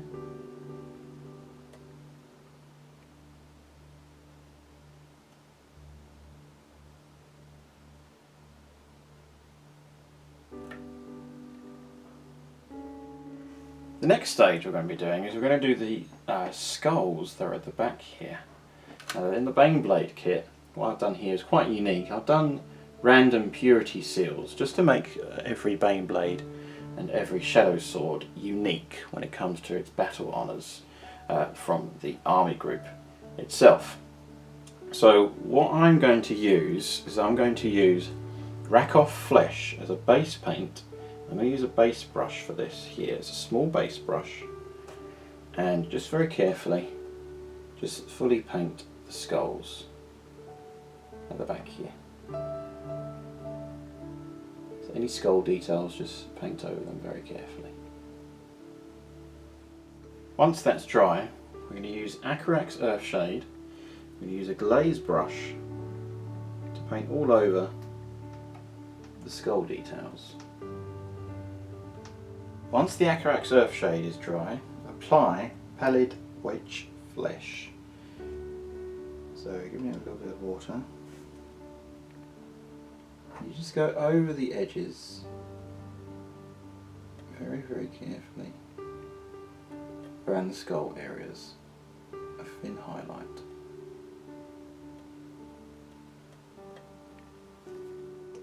So that's the skulls now finished, and then you can see here there's a special relic at the back of the Baneblade. So what I do to paint that is I use gold, and the gold that I use is Retributor Armour.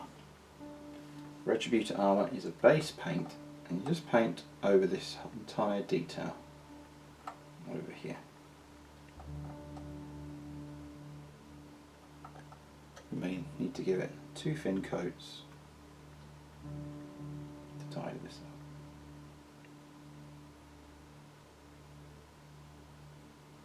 Once the Retributor Armour has been applied, you'll need to apply Reichland Flesh Shade over all the details.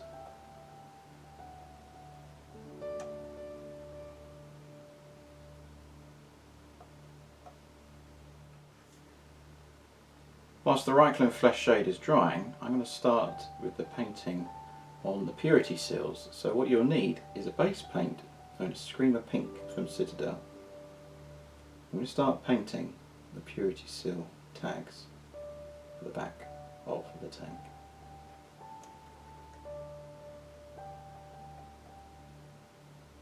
The next stage you're going to do is you're going to use Zandri dust as a base paint over the top of the parchment on the purity seal. I'm going to need 2 coats of this over the entire parchment. Next stage we're going to do is we're going to apply Acarax Earthshade over all the purity seal details, including the parchment and sole. Just like that, and like that. Allow it 10 minutes to dry, and then once it's dry, we'll go on to the next stage. Whilst the Acarax Earthshade is drying, I'm going to reapply Retributor Armour over the top of where the gold details are, and to not go over the Reichland Flesh Shade details, recess details especially. This gives it more depth and contrast. The next stage is to use Stormhost Silver and bring the contrast out where the gold will shine over the recess details and over the edge highlighting over the top.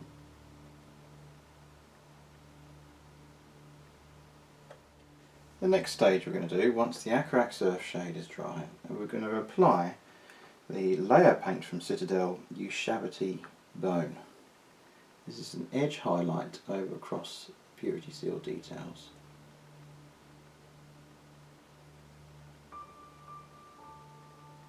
Blend the colours in, and there'll be watered down details there. The next stage we're going to do is we're going to apply Tuskgor Fur over the top of the parchments here, just to bring out some contrast.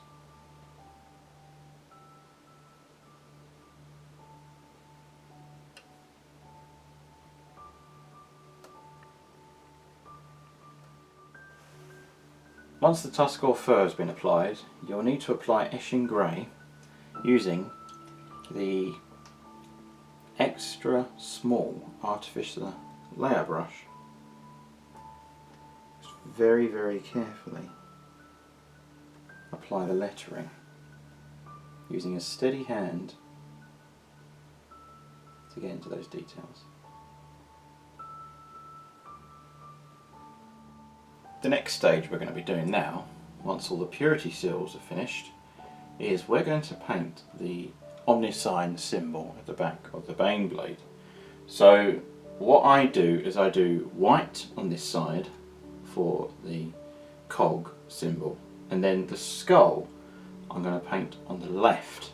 It's going to be white, but then with the opposite side it's going to be black, and then it's going to be black on the cog symbol as well. So we're going to start off with the white. So I'm going to use this paint here. It's a Citadel paint. It's Ulthuan Grey. Now Ulthuan Grey is a halfway between a white and a grey, and the good thing about Ulthuan Grey, it gives it a really good shadow effect as well. So I'm going to use an Artificer layer brush for this. So it's going to be watered down. Now with Ulthuan Grey, it's a very thick paint. I recommend you put a tiny bit of thinners on, just to loosen up the paint a little bit. So I'm just going to dab a little bit of white, Ulthuan Grey, and I'm going to paint thickly, not too thick of course, but you know what I mean, just about halfway on top there, like that. It looks pretty good actually. I'm keeping this as still as possible. And then you may need to give it 2 thin coats for this, because having multiple thin coats is better than having one thick coat. So I'm going to do this off camera, and I'm going to do the white as well, where the skull is, as well, off camera. So, and the other thing as well is I'm going to apply Ulthuan Grey, which will be on the next stage of this tutorial. So we'll show you that in just a sec. So you can see here the Baneblade's coming along nicely. I've done the back here, fully coated, multiple thin coats, and the Omniscience Symbol. Now the thing that I've got to mention, I've done exactly the same, is of course the name tag. I've done the name tag, I've yet to give the name of this Baneblade here. So I'm probably going to pick one from the transfer sheet, which you'll see later on, but it's coming along nicely. You can see there, it's looking absolutely fantastic. Now the next stage we're going to do is we're going to use a glaze brush, small glaze brush, actually it says here on a medium glaze brush, is that we're going to use Knoll Oil, and it's just the shade colour here. So what you'll need to do is you'll need to fill in these details here and around the edges of the name tag. So a thick dollop here where the eye socket was, and very carefully going on the top here, and any details along there. We'll finish this off with another coat of paint, which we'll come back to in just a second. The next stage you want to do after the touching up with the Ulthuan Grey is you want to do an edge highlight with game colour using dead white, just to enhance the colours and bring them together. The white details are now complete, so what you're going to do now is we're going to do the opposite side. We're going to use the base coat of Abaddon Black. Just going to do edge detailing here on the servo skull and on the sign cog. The next stage following the Baneblade Black is we're going to use Ashen Grey, and we're going to use an edge highlight on the cog details.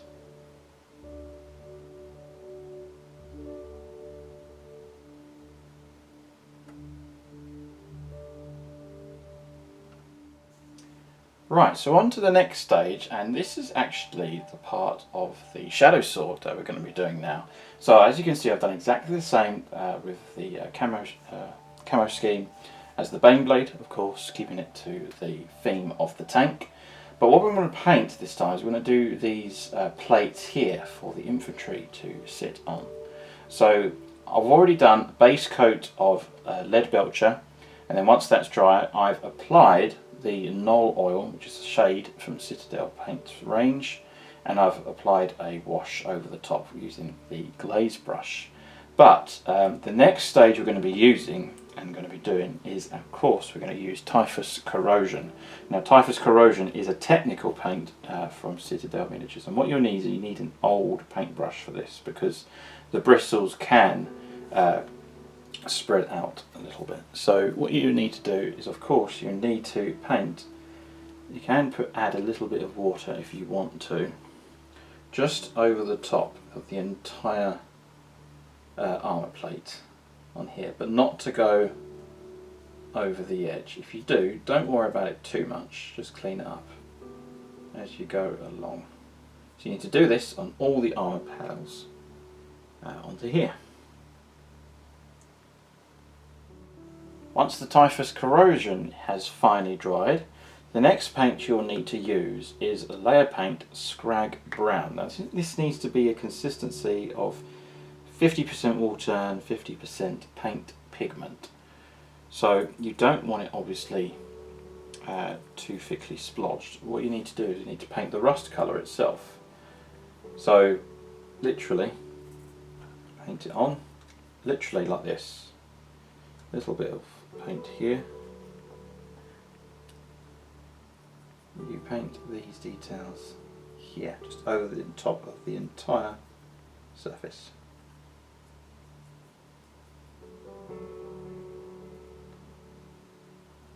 Just clean that up there. And then allow this to dry for about 15 to 20 minutes.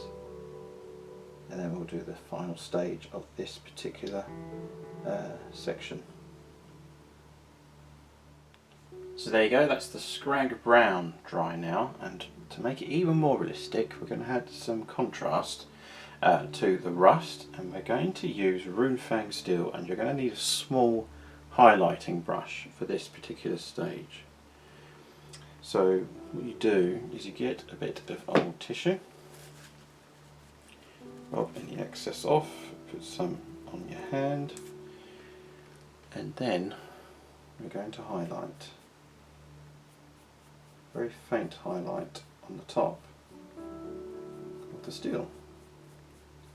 And it gives it that effect of wear and tear, and obviously where the crew have been walking up and down the armour plate itself. So again, give it a shake. So you just do that. Brings the colours together. It's a really easy technique to do rust effects, and not only that, not only is it easy, it's really realistic as well. So there you go. That there is the rust section complete. I'm going to do the rest of the panels, and that's all the rust complete on the tank.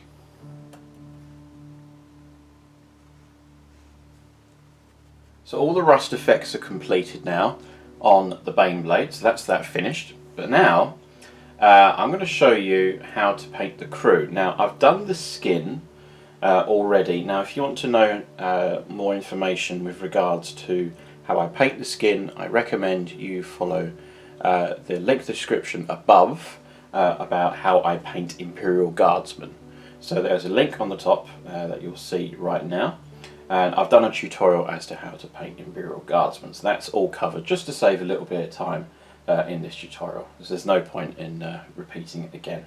So the other things I'm going to do is there's things that I'm going to do that are not mentioned in the how to paint Imperial Guardsmen tutorial, and that is the insignia on the cap, as well as the commander's shoulder pad, And furthermore, I got to do the tops here for the hatches, and then of course the power sword as well. Now the power sword I've already done in the gold. That's all completed there. It's very, very similar painting method that you see on how to paint the Space Marines when it comes to the rims. So it's exactly the same. Again, if you want to find out more information on how I paint my Space Marines, do check out the top link again for more information. So I've done that, so we're pretty much almost finished, and of course I've got to add a double sponson, well, quad sponson at the las cannon. So of course it is fully magnetised, as you can see here. So it's almost finished and it's looking absolutely fantastic. So the next stage we're going to do is we're going to do the insignia on the commander's shoulder pad, and as well as on the Baneblade turret. So what I'm going to do is I'm going to take this off. Don't worry about the wiggly turret, it is fully magnetised. So I'm going to take these off, and yes, of course the aerials are magnetised because it does save a lot of hassle when it comes to breaking the aerials. So I'm going to take that off like that, and I don't think we're going to need the main chassis of the Baneblade for this particular section. So what I'm going to do is I'm going to zoom in and we're going to take a closer look. So for this particular stage you're going to need the base coat Mephiston Red. And what we're going to do is we're going to do a red line on here. Now this is how I'm going to do my insignia whenever I do every vehicle for the Astra Militarum. So I need a bit of Mephiston Red, and I use a artificial medium brush for this because you still need to do a bit of careful work here. So simply going to apply this on top like that, keeping the water thin but not the paint not too thick. So I may need a little bit more. So it's quite important that you keep this as straight as possible in this particular stage, hence that's why I'm using the artificer layer there. So then I'm going to do the other side as well. Water the paint onto here. You'll probably need 2 thin coats of this. We'll tidy this up, don't you worry, this will look great. It's all done.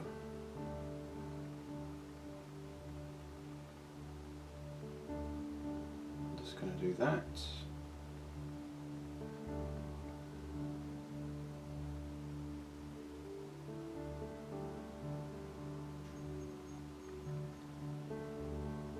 I'm going to allow that to dry for a couple of minutes, and then what I'm going to do off camera is I'm going to paint a red line on this side, which is where the commander's insignia is. It's just basically a small thin line, red line in the middle there. So I'm going to do that off camera and you'll see the vehicle, its insignia, develop.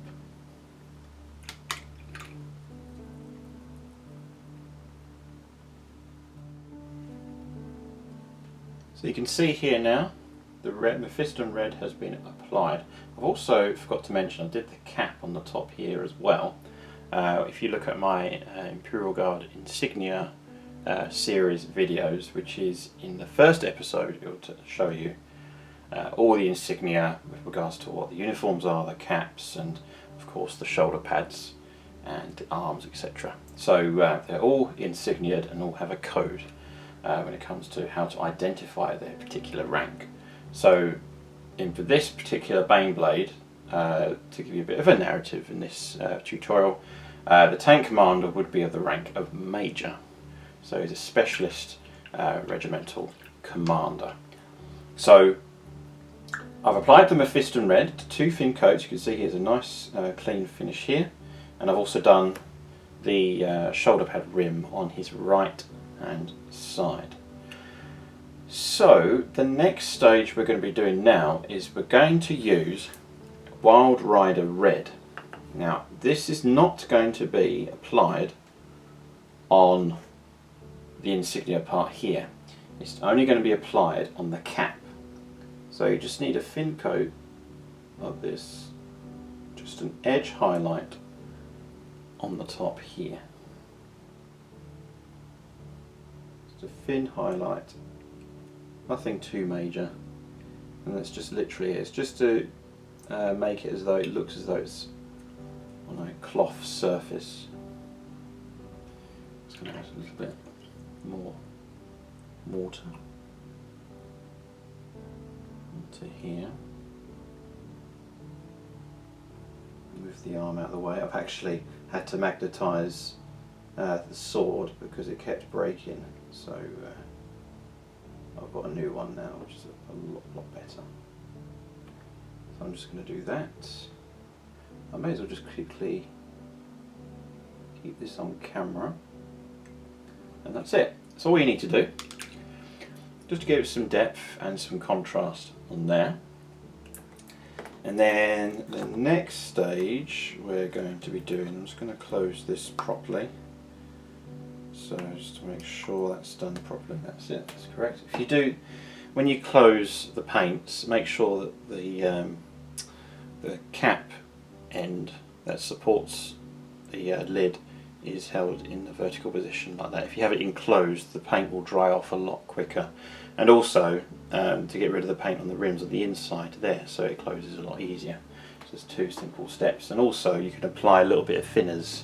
I use AK Interactive thinner, which is really good value for money for what you get here. So AK Interactive thinner there to keep your paints nice and thin. So the next stage now we're going to do is we're going to paint the bottom of the cap, and that is going to be applied with a Baden Black. So a Baden Black, it's just on the top here. Probably, that looks pretty good actually. So I paint the bottom of the cap here because of the new insignia code. All of my commanders will eventually be updated. It's just work in progress at the moment for them. So it's looking fantastic. There you go. That's the major. And then I'm going to apply Eshin Grey, just a quick coat of Eshin Grey. The edge highlight on the bottom.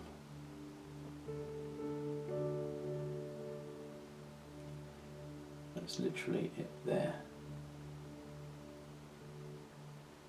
Okay, easy as that. That's the cap finished on the tank now, of the commander. So I'll put this back. Now we are on, I think we're on the second to last stage. So the thing we're going to do is, actually there's 3 more stages technically left, but I'm going to apply a null oil on the insignia, but that will be applied later on after we applied the transfers, so I'm not going to do that yet. So the next stage we're going to do now is we're going to paint the back of the hatches on the top. So the colour I use for this is Ulthuan Grey. Now Ulthuan Grey is a cross between a white and a grey, and it's a nice colour because if you have it pure white it may be a bit too stark. With Ulthuan Grey it neutralises this darkness. So you will need multiple layers of this, multiple thin layers. It is very, very important to do that properly. So I'm going to apply a little bit of water, apply onto my palette, and just give it a watered thin coat at the back there. I think you can see it on camera. You can see there. So I'm going to do that. So I'm going to do this off camera, and you'll see this really come to life. So there you go, that's the Ulthuan Grey applied, and like I said earlier on, I'm not going to do the washes yet to tone that down. around the edges here. So what I'm going to do next, I'm going to do the last stage of the detail work, and that is of course the Commander's Power Sword. So I'm going to take this off here, and the paint that you're going to need is Sotek Green. So Sotek Green, I'm going to use the lightning effect on the Power Sword the Commander has. So I'm going to give it a thick splotch here, but watered down, just around like that. Just a little bit there, and then blending in. I'm going to keep this on the stage. I think it looks pretty good already, actually. I'm pleased with that. Just a little bit more. So there you go. This is how I do my power weapons. And then the next stage we are going to do is we are going to apply Lothern blue, getting watered down, and this time we'll go on the edge, on the top. Edge on the top like that, and around there.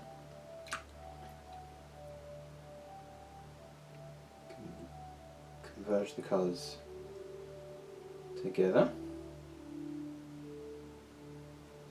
and then the next colour you'll need is again dead white, or you can use white scar if you want to, but I prefer to use dead white for this from Game Colour because of the high pigment. You're just going to do a little bit of highlight on the top, just a very faint highlight, like that.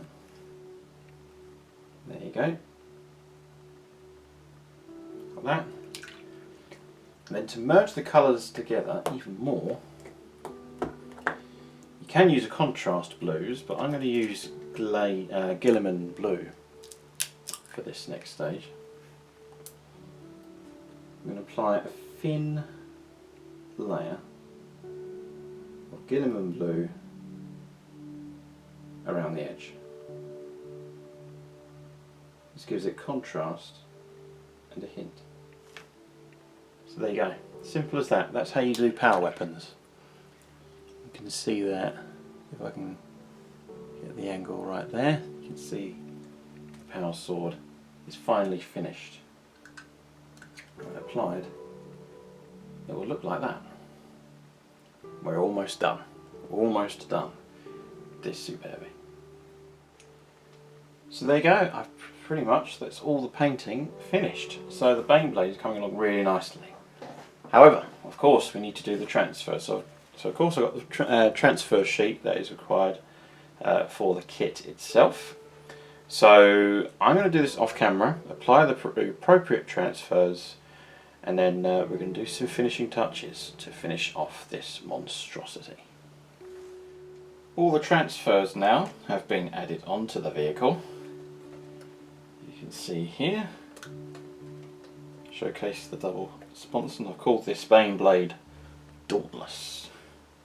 So Dauntless is the commander. I've changed the name from the original, from the introduction video on how to magnetise. I thought I'll give it the transfer name as it's a lot easier and more realistic to put on.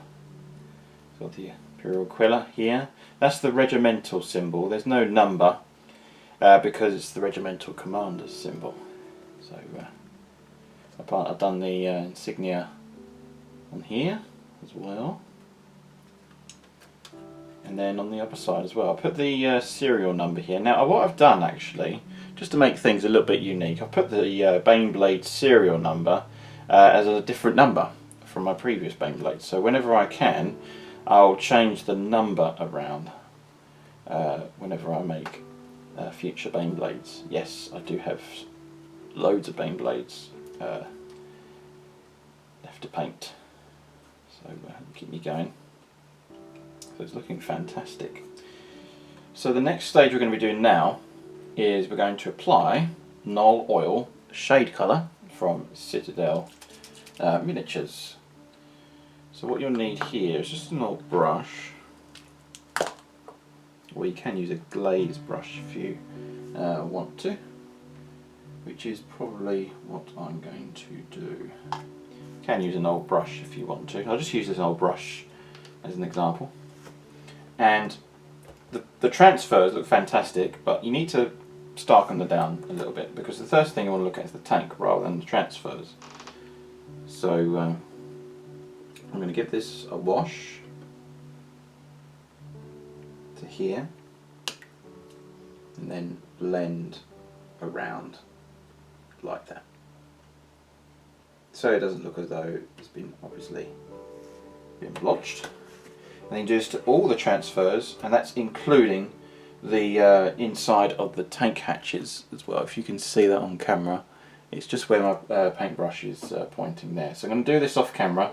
So I'm going to do apply Null Oil over into here, so it doesn't look as stark. As you can see, it's a lot more realistic.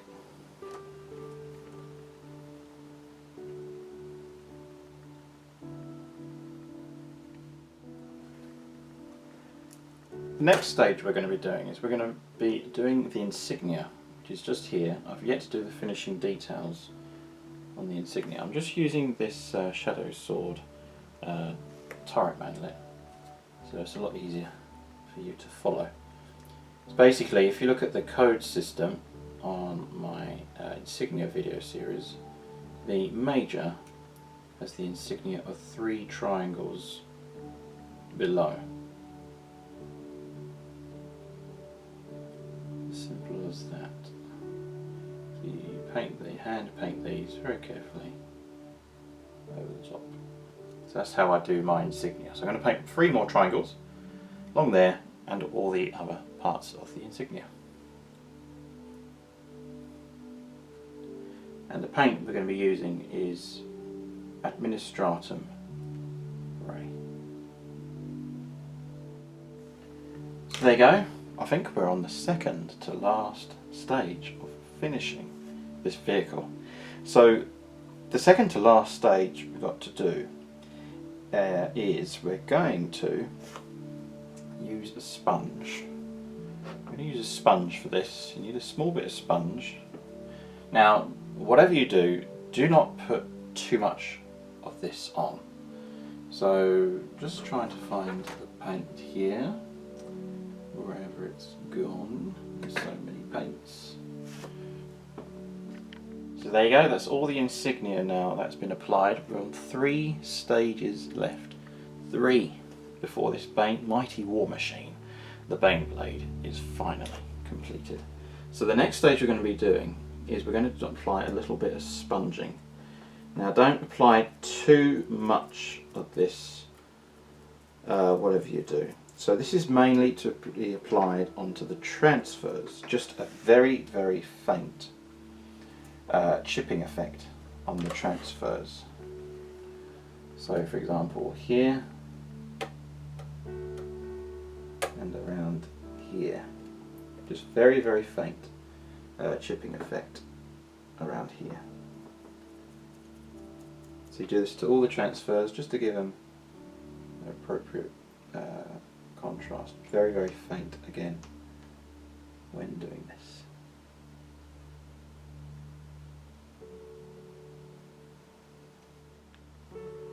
So there you go, that's all the transfers all chipped up in here.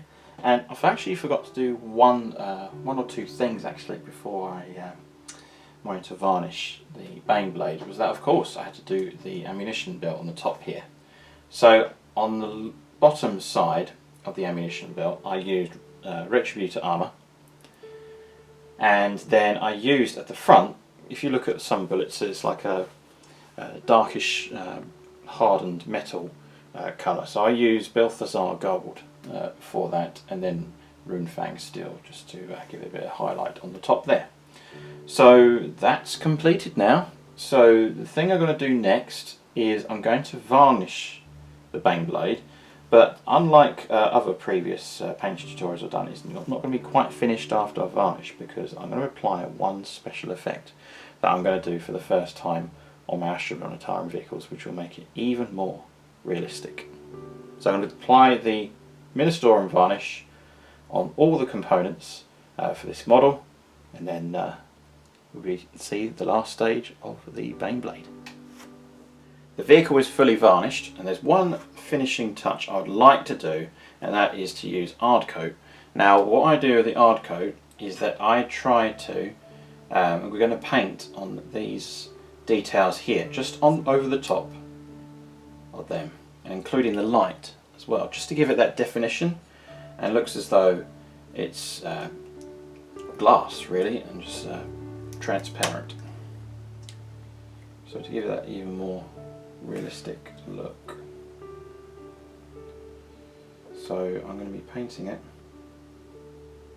over the top like that, and you allow this to dry for about 10 minutes, and you'll see how realistic that is. You can see here, see how you gets that definition, it gives you that shine.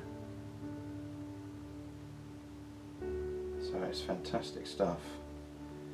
It really does bring the miniature to life.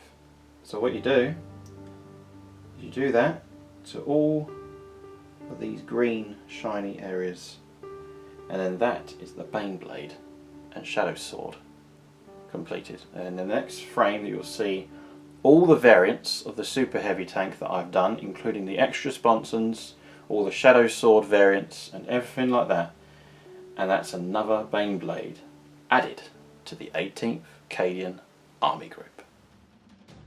Thank you for watching this painting tutorial on how I paint the Astra Militarum vehicles in the colour scheme of the 18th Cadian Army Group. Remember, if you've enjoyed this video and want to support the channel, please consider to hit the like button, as well as subscribe to my YouTube channel, and hit the bell button so you won't miss another video. And also leave a comment below, because I'd love to know what your favourite Astra Militarum vehicle is. And of course, share this video with as many people as possible. I'd really appreciate that.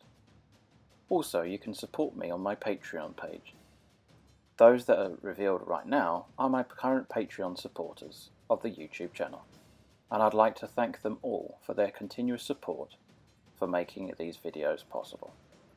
If you want to be a Patreon member, please head over to www.patreon.com/JBWargamer87. That's www.patreon.com/JBWargamer87. Grab your exclusive merchandise on the JB Wargamer 87 merch store. Grab exclusive discounted wargaming products using the Goblin Gaming affiliation link. Using the unique affiliation link helps support the channel tremendously. The link is in the video description below. Head over to the Striking Scorpion 82 Plus channel website for more in-depth battle reports and Tactica videos. And I would like to thank Siege Studios, GameMat.eu and the Magnet Baron for also sponsoring this channel. Thank you for watching, and happy wargaming!